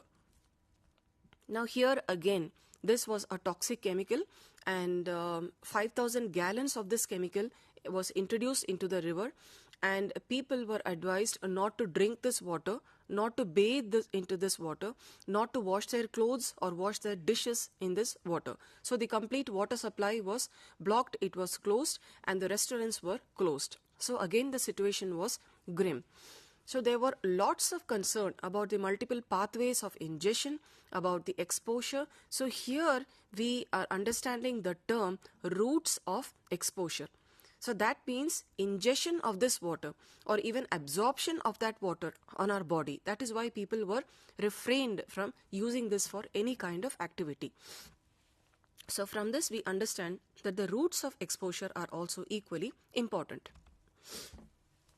So what happens when the chemical enters the body? They can enter the blood, they can enter the lymph cells within the blood, and metabolism begins there, and it begins to break down. The liver begins to work, it starts detoxifying, it starts mixing with the bile, and then the body compartmentalizes them for storage.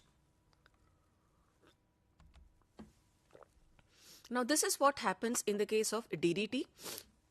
So the DDT can get stored in the fatty tissues in the body. In the same way, lead can also be stored in the body.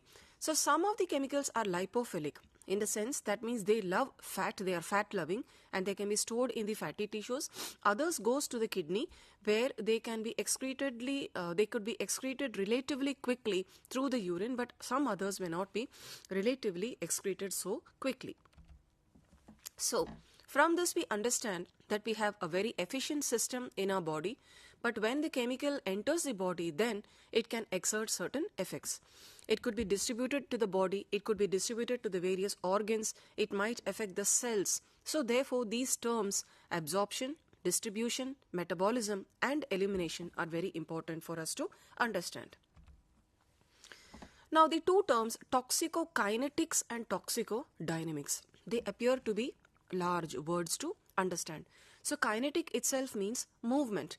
This is important. That is why we should understand how the chemical moves from the environment into the body, and in the body also from exposure to a dose, and to a dose that actually might affect the cells and that might start changing the biology of our body.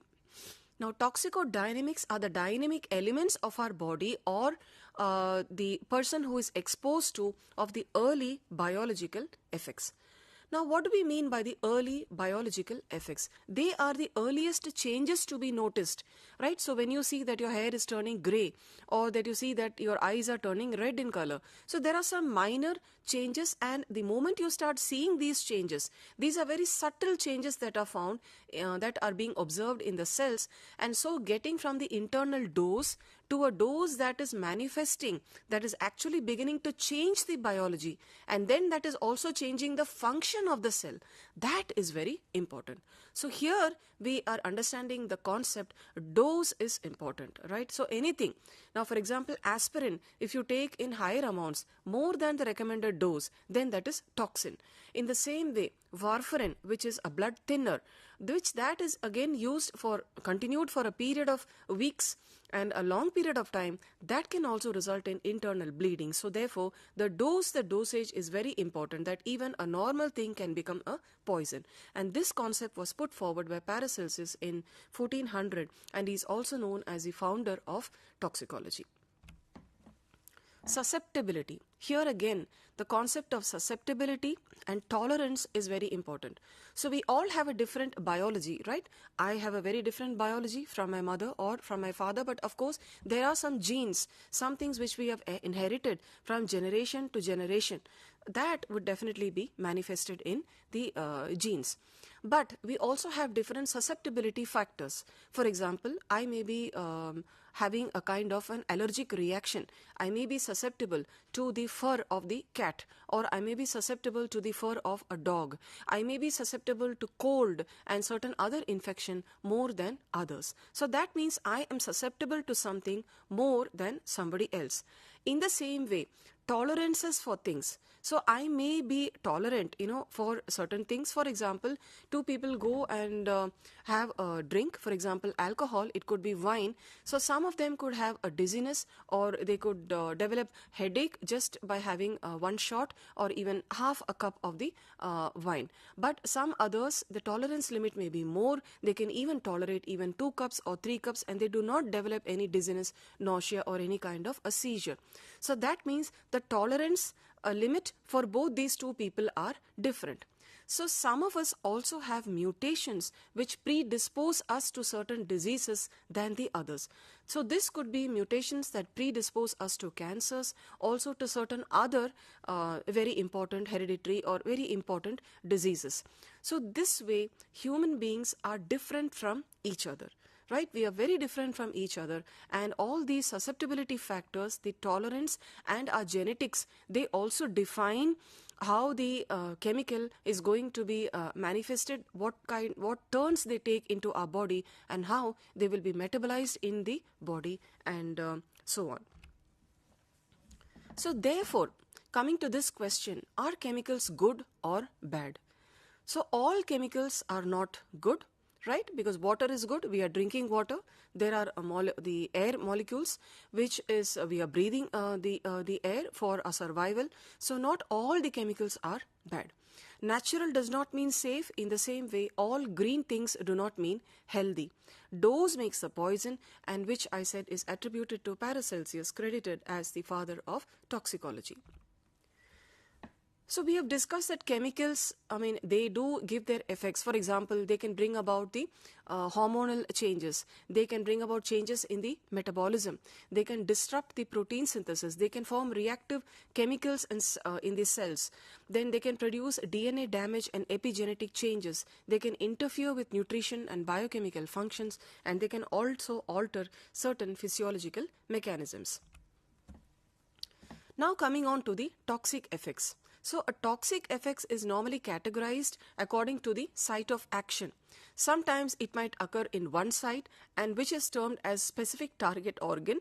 Now here in this figure you can see that a chemical can target specifically the heart, the brain, or the lungs, or it can occur at multiple sites, and it is called systemic toxicity.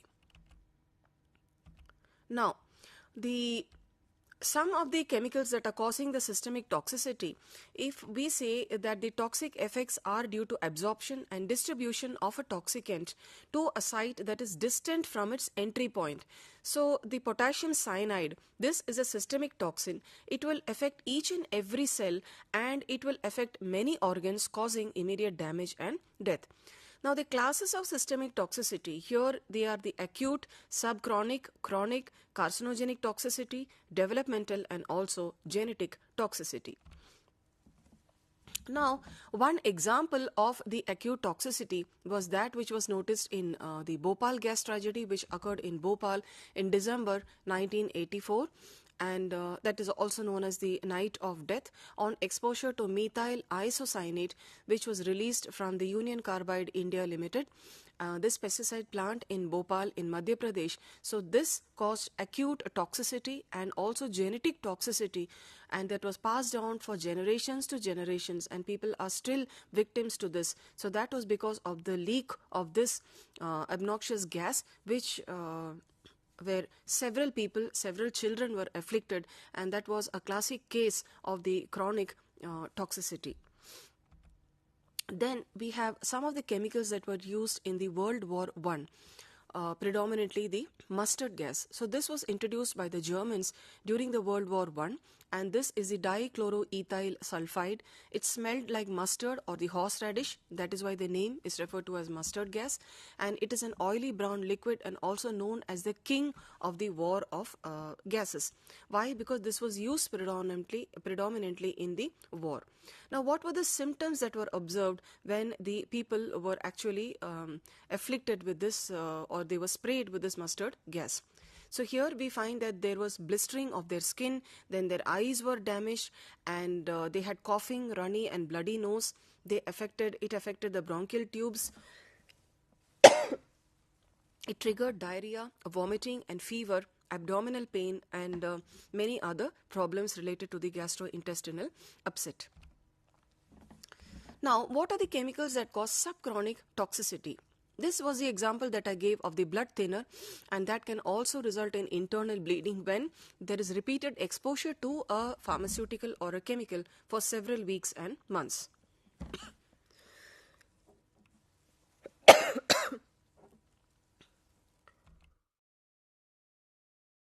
there are chemicals that also cause chronic toxicity. So this takes months or years to become an identifiable clinical disease. For example, the chronic kidney disease and also bronchitis, where long-term smoking is done by the people, and also the black lung disease, which is observed as the pulmonary fibrosis in the coal miners and the coal mine people. Then again, there are the chemicals that cause the developmental disorders and developmental toxicity. So these are the adverse toxic effects to the growing embryo or the fetus. So some examples are the lead and the mercury, and they can interfere with the development of the neurology, that is a brain. They can interfere with development of the brain, with the normal growth, differentiation, development, and the behavior that are caused by many of the toxicants. Then we have some of the chemicals that cause genetic toxicity. So that means it results from DNA damage and the genetic material is being destroyed, and there is altered genetic expression. So this genetic change is called as mutation, and the agent that is responsible for the change is called a mutagen. So here in this figure, you can see chromosomal aberrations and mutations that can occur in germ cell and in somatic cells. Especially chemicals like chromium, cadmium, arsenic, and nickel can bring about this. So you can see a normal arm of a chromosome, a single arm, and one part of the genetic material is duplicated due to, it could be due to radiation or it could be due to the exposure to chemical, and in the altered chromosome you can see that that genetic material is duplicated, or you can find two of those genetic material which is repeated twice. In the same way, deletion can occur where in one arm of the chromosome, okay, one part can be, the genetic material can be deleted. Why? Because breaks are occurring in that strand. Again, it could be due to radiation, due to ionizing radiations, also due to chemicals. So this deleted genetic material, when that is cut off, then the new chromosome, when it is formed, that is deleted, or it doesn't have, it has a missing information, or it doesn't have that part of the genetic material. And this information or this problem, that the chromosomal aberration which is going on, that can be passed on from generation to generation, and the next generation, they will find that this genetic material is missing, or it is lacking or deleted in their genome. So genetic toxicity is a very big thing, and chemicals can cause havoc. It is really very hazardous where they are bringing about this developmental toxicity and also genetic toxicity. Now, the chemicals can also cause organ-specific toxicity. So that means a specific organ can be affected, like the benzene can target the blood-forming tissues, lead can target the cerebrospinal fluid, the central nervous system, the kidney, and also the hematopoietic system. Then in the same way, there are also certain chemicals that have brought about bone toxicity.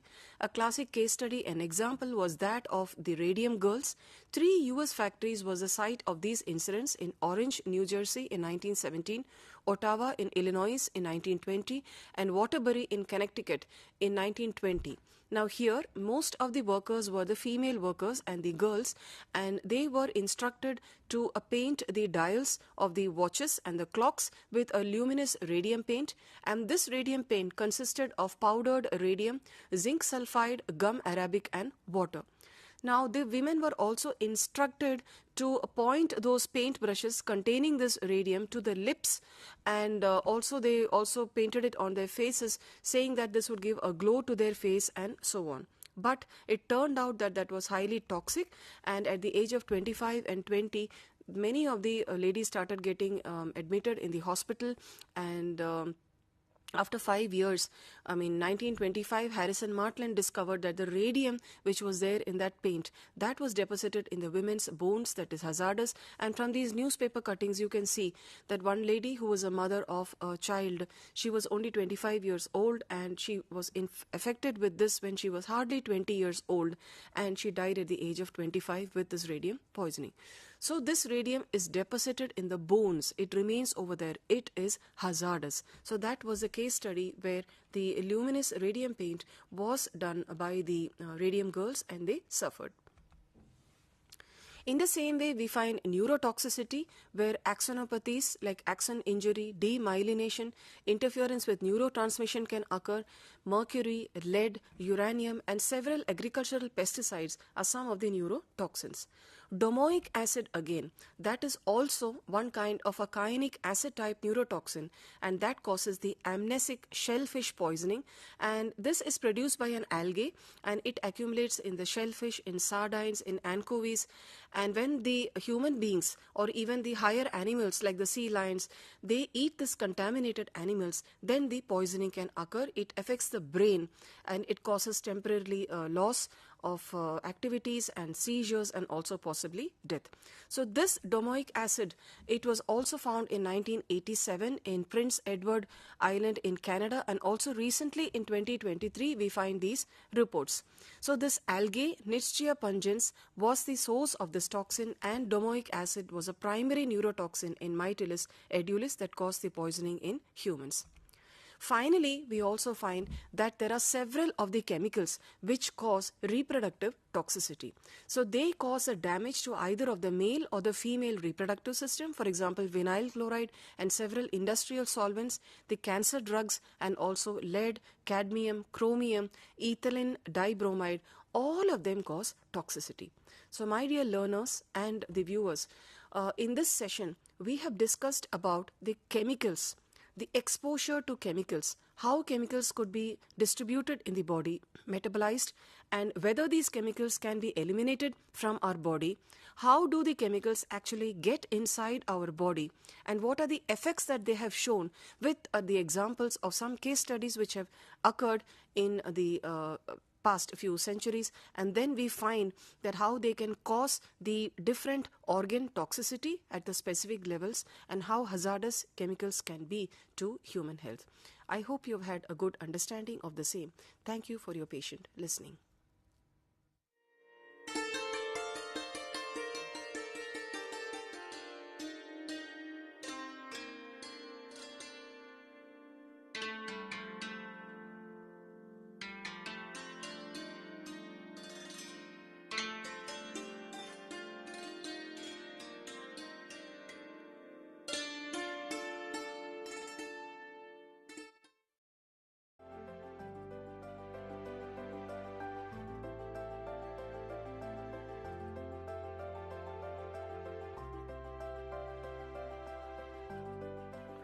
We wear clothes on a daily basis, but have we ever wondered, where do our clothes come from?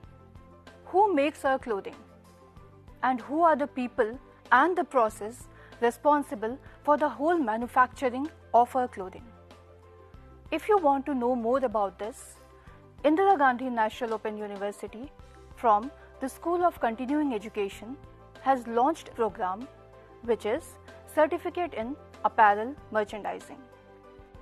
There are many benefits after doing this program. You can become a designer in various fields. It can be fashion designer, apparel designer, costume designer, or even a textile designer. One can also work as a fashion consultant. Research and development is another field which one can take up after doing this certificate course. Going into academics is another perk after doing this program. Getting into fashion houses or fashion studios as an intern is also a very good option post doing the certificate in apparel merchandising. The basic eligibility of the program is 10+2. The duration of the program is 6 months to 2 years. The program is also available for both the admission cycles, which is July and January. The exams are conducted twice a year, in June and December. So what are you waiting for? join this program and get an enriching knowledge.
Namaskar, dear viewers. Today we'll be discussing the topic ozone and climate change. Interestingly, the topic ozone by itself is a major threat to our humanity. Similarly is the case climate change. So if you look at it in the present century, two environmental problems are the most important. One is the ozone depletion, the other one is climate change. Today we'll be discussing both ozone and climate change. There are certain subtle, interactions, effects or influences on ozone, on climate change, or climate change effect on ozone.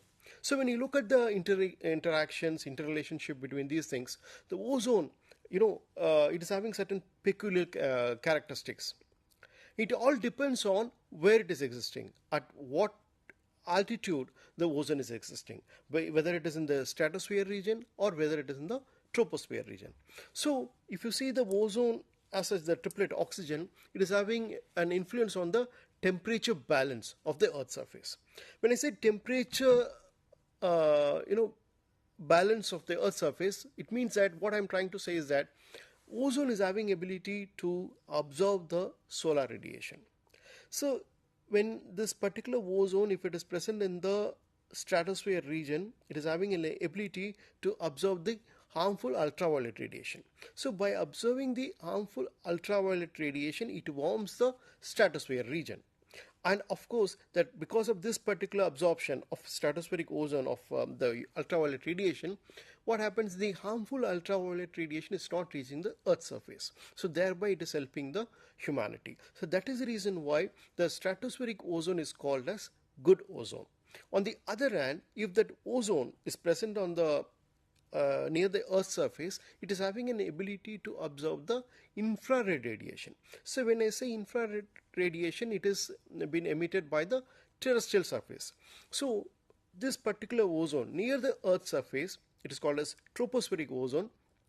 Since it is observing the infrared radiation, it is called as bad ozone, because this particular tropospheric ozone acts as the greenhouse gas.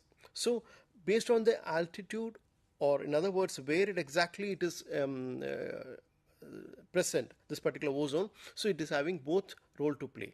Both the good ozone, otherwise on the other hand, it is bad ozone also. So when you look at deeply the what you call the ozone at the stratospheric level, we'll understand much better what all the significance of that particular ozone on the humanity, or for that matter the life to exist. The stratospheric ozone is playing a vital role. So when you see this stratospheric ozone, see, ozone formation is basically a photochemical reaction. So since I said it is a photochemical reaction, and because this particular ozone forms more in the tropical region, because it's a photochemical reaction, so more of sunlight is there in the tropical region, tropical latitude, so more formation of ozone will be in the tropical latitudes. But if you see that because of the wind circulation, strong wind movement, this particular ozone which is formed in the tropical latitude, it will be moving towards the polar region. So there what happened, because of certain pattern or in other words, polar vortices, what happened? The ozone gets concentrated in the polar region. So this is a very important aspect. So, though the formation is maximum in the tropical latitudes, but the concentration is more in the polar region. So this particular movement of ozone in the higher altitude is because of the wind circulation, basically wind circulation, and at the polar region, the polar vortices is playing a very, very important role. So when I talk about the vortices, because the polar region, the climatic condition is very cold, and during the winter climatic condition, the temperature will be much, much lower, and at times it is less than the minus 70 degrees centigrade. So it is so cold. So under that cold winter climatic condition, a unique kind of clouds are formed, and this cloud is called as polar stratospheric clouds, PSC, polar stratospheric clouds. So this particular cloud, if you see, it is having ice crystals. It is having the fumes of nitric oxide, sulfuric acid. So it's having the fumes. So the basic thing is it is having the ice crystals, polar stratospheric clouds. This polar stratospheric clouds, it is a very interesting thing because it is playing a very important role in the depletion of ozone. So why and how we'll understand this thing.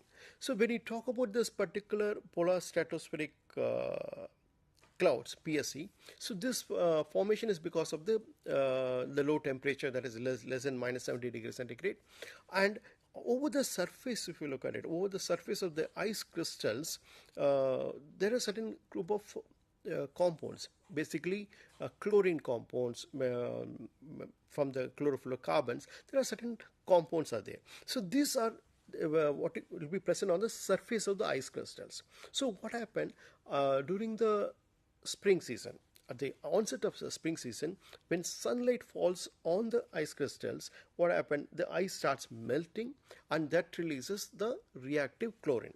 And this reactive chlorine will start reacting with the ozone, and it will result in the what you call the ozone depletion. That's called as ozone hole.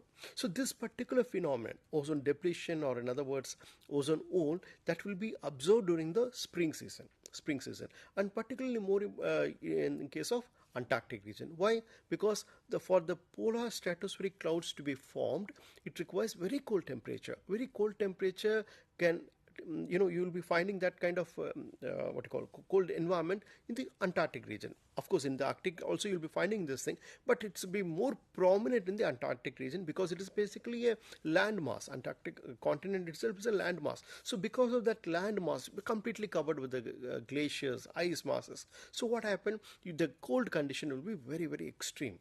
And because under that circumstances only, you'll be finding the what you call ozone hole or ozone depletion is more prominent.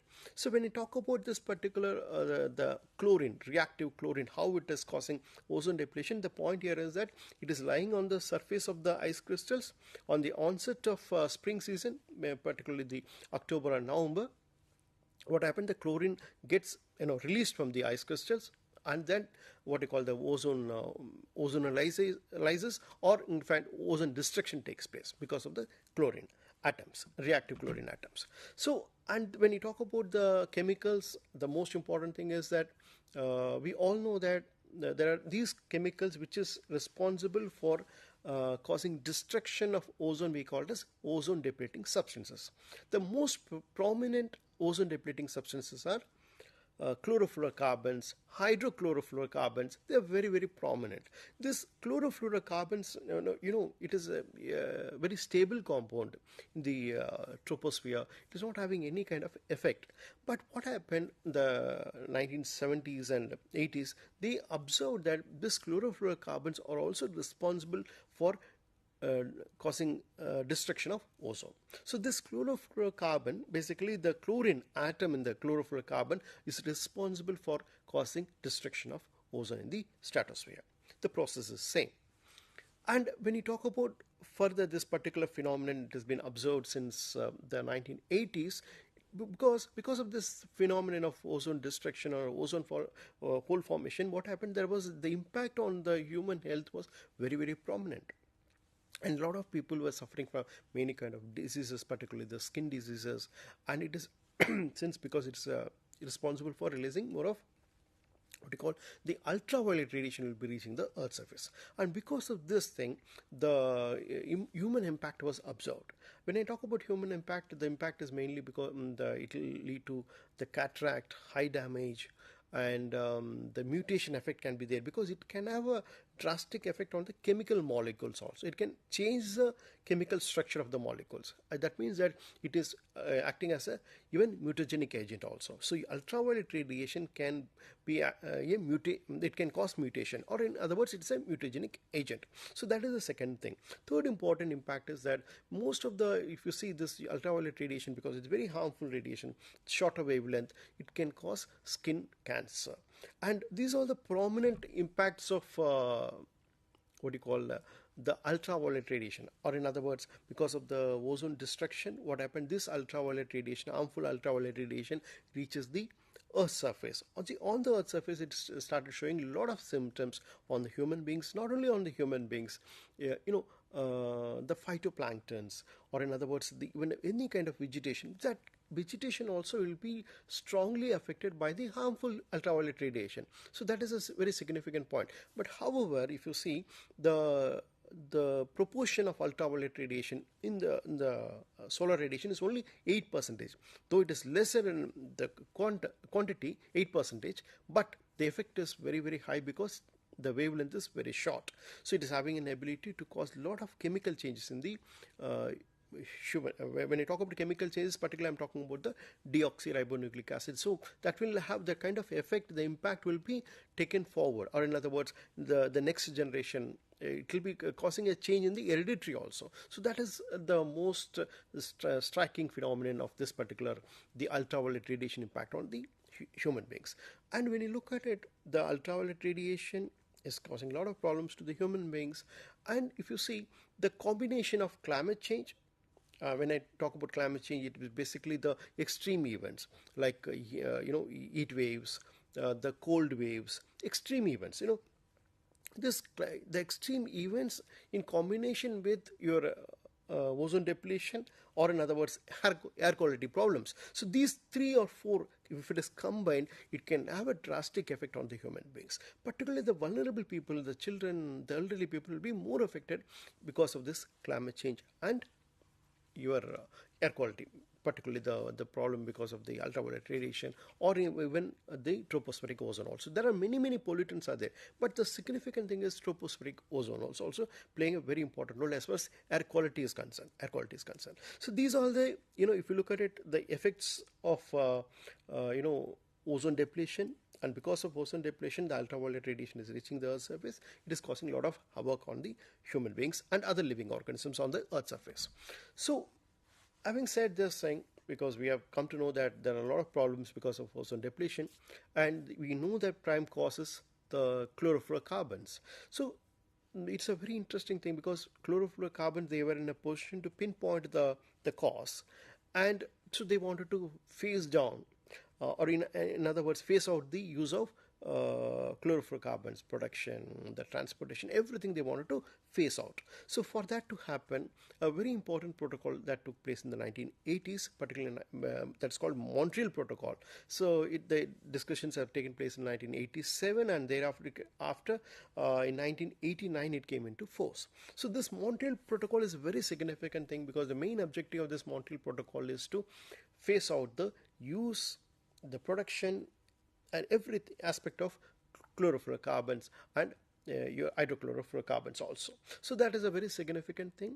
And this Montreal Protocol, when you look at the history of this environmental agreements, whatever the agreement has taken place in the past, so this Montreal Protocol is a very significant thing. Why? Because it's the most successful international environmental agreement.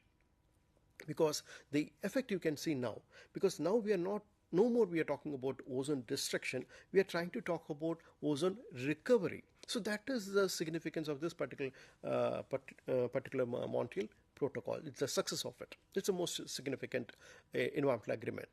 And when you see, there was a lot of substitute because the chlorofluorocarbon is a main industrial input. So it was used in the refrigerant or forming agents, also propellants. So it's a major input for the industrial sector. So what happened? They wanted to find out certain substitutes for chlorofluorocarbon. So the substitute was hydrofluorocarbon. So it was very good because it is not causing any problem to the ozone. So they started going for hydrofluorocarbon.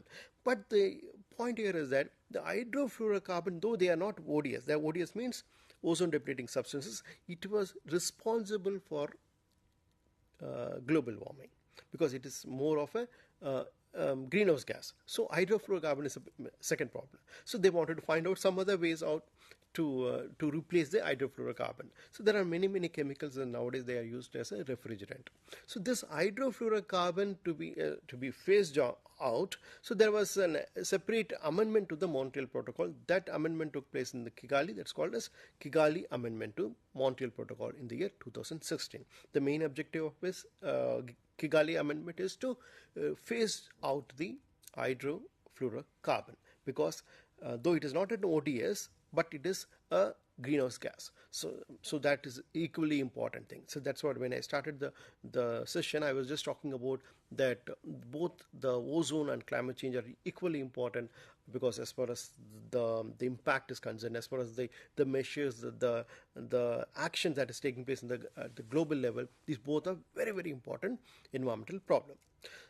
When I just talked about because the kind of shift we have taken place, it's like a watershed because last century we were talking about the destruction of ozone. Now we are talking about ozone recovery because of the main important reason is that Montreal Protocol, because now the halogen loading that has started decreasing. Halogen means I'm talking about the chlorofluorocarbon. So the halogen loading in the stratosphere has started decreasing, and that started showing a lot of positive effect, and hopefully by the year 2060 will be from this particular the ozone hole will be completely covered. So we'll be having a best possible things by 2060. So now if you see, we need to understand the success of the protocol also, Montreal Protocol also, and because if you see this Montreal Protocol success is that almost 99% of the ODS, ozone depleting substances, have been phased out. And most importantly, if you look at it, because of this Montreal Protocol, even we were in a position to avoid or prevent 2 million cases of skin cancer globally per year. It's a most significant thing. 2 million cases of skin cancer have been prevented because of the adoption of Montreal Protocol. That's the most significant thing. The third important the outcome of this Montreal Protocol, if you look at it, is that it has also helped us in climate action also because of the adoption of Montreal Protocol.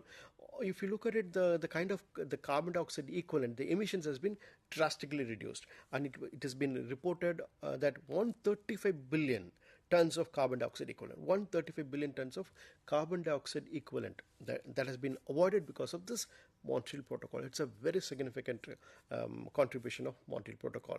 And when you look at it, the last I was talking about the hydrofluorocarbon. If you are in a position to phase out hydrofluorocarbons, by the end of this century, you will be in a position to reduce the temperature increase by 0.4 degrees centigrade. It's also a very significant thing. So we are looking forward to reduce the use of hydrofluorocarbon as well. So now, having talked about the formation of stratospheric ozone, the chemicals that is responsible for ozone destruction, we just talked about the ozone hole, what kind of impact it can have on the human beings, and the Montreal Protocol and Kigali Amendment. So we need to understand further what is the relationship between ozone and climate change. In other words, whether ozone hole is responsible for causing climate change. For this question, the answer is no. This ozone is not directly responsible for causing climate change. Why? Because is that because of the ozone destruction, there is stratospheric cooling is taking place. Stratospheric cooling is taking place. But the point here is that certain ozone depleting substances also acts as the greenhouse gases, like chlorofluorocarbon, hydrofluorocarbon. They are all greenhouse gases. So because of that reason, that these ODS, that ozone depleting substances, also acts as a greenhouse gas. In that way, ozone and climate change is related. That's the point we have to take into account. And further, if you look at it, because we have just talked about the ozone hole and climate change, the most important thing is that we need to talk about the bad ozone. That is, bad ozone means that ozone that is in the near the Earth's surface, we call it as tropospheric ozone. This tropospheric ozone is a very important thing because it is acting as greenhouse gas. So since it is acting as a greenhouse gas, there is a relation now. So this tropospheric ozone, because of the impact, it is having an ability to absorb the infrared radiation.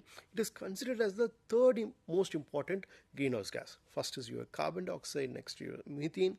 The third is tropospheric ozone. It's very, very important thing. When you look at it, the importance I'm talking about in terms of the potential, what is it called? The global warming potential. So this tropospheric ozone, basically, it has been kind of a secondary pollutant. When I say secondary pollutant, it has been formed because of interaction between the volatile organic compounds and the sunlight. So under the interaction of sunlight and the volatile organic compounds, this tropospheric ozone is formed. And when you talk about the volatile organic compounds, mainly it is the methane, the NOx, means nitrogen oxides. So these are the most important what you call pollutants. It's called precursor pollutants. So because of this interaction between sunlight and the precursor pollutants like your NOx and methane, tropospheric ozone is formed. And this tropospheric ozone, if you look at it, as I said, it's having a lot of impact. And this formation, if you see near the Earth's surface, and the precursor element lifetime, if you look at it, is very, very short.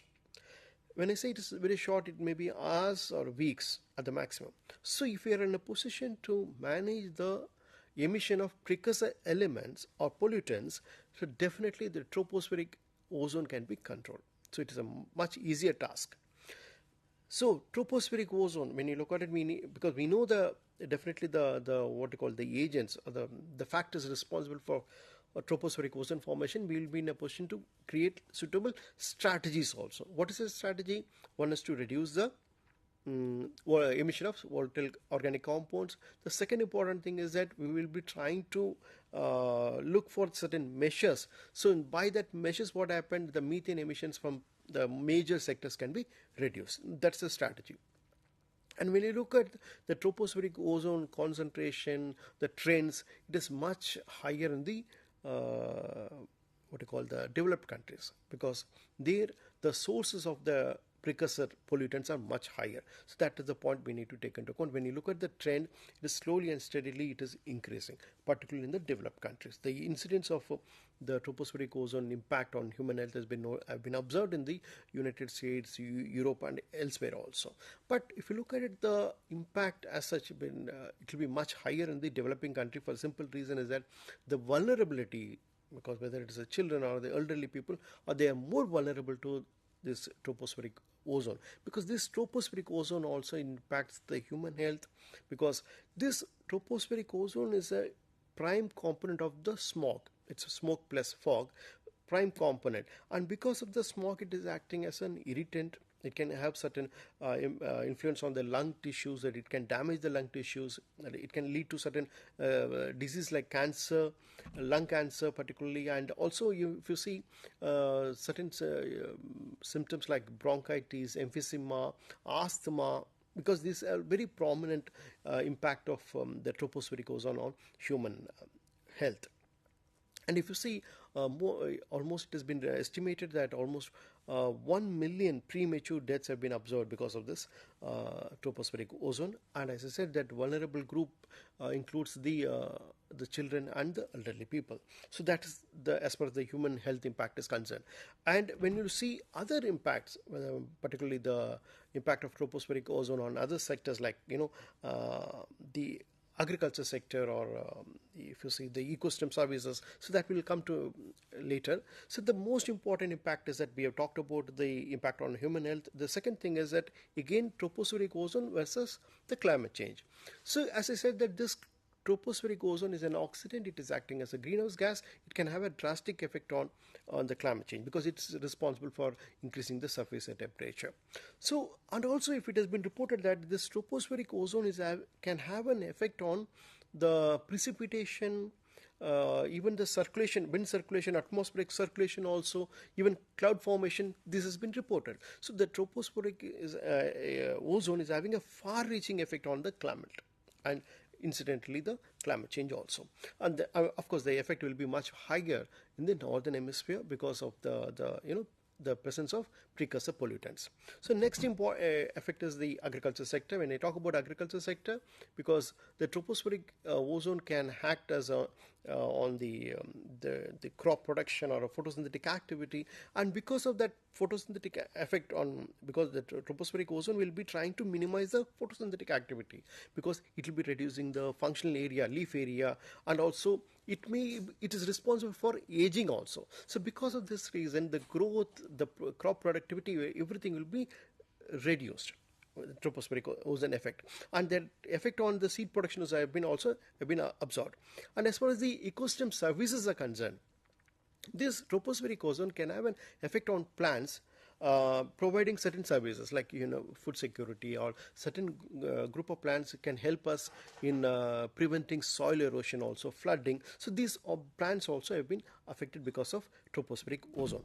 So now the strategy as well as the tropospheric ozone emission or management is concerned is the simple strategy. One is to minimize the methane emissions from the sectors like agriculture or possible sectors like, because basically the agriculture is the most important prominent sector that is responsible for releasing methane into the atmosphere. The second important thing is that because the pollutants, precursor pollutants like NOx and all, it's more released from the transportation sector or fossil fuels, particularly the petroleum, hydrocarbons. If it is burnt, it will be releasing the particularly the NOx and everything. So if you have a control over the atmospheric pollution, definitely we can control these, what is it called, tropospheric ozone also.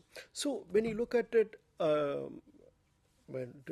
conclude, if you see, today we have discussed the relationship between ozone and climate change, and of course there is a lot of subtle and complex relationship because the ozone, if it is present in the stratospheric region, it is having a very, very positive role to play.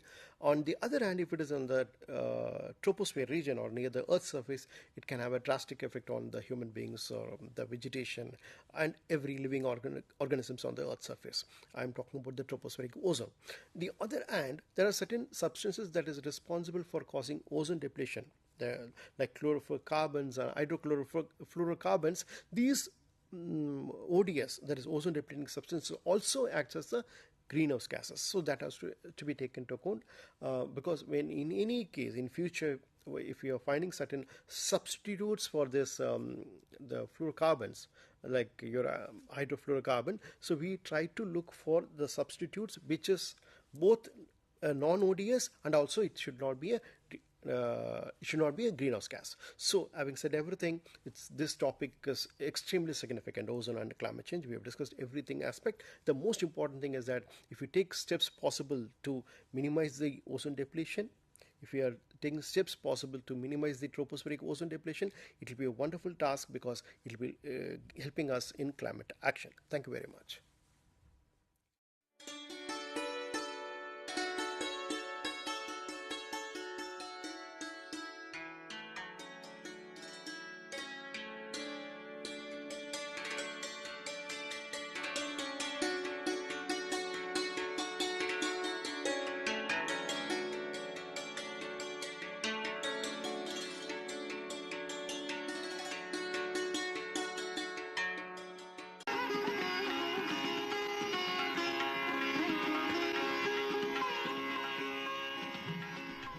Dear colleagues, I welcome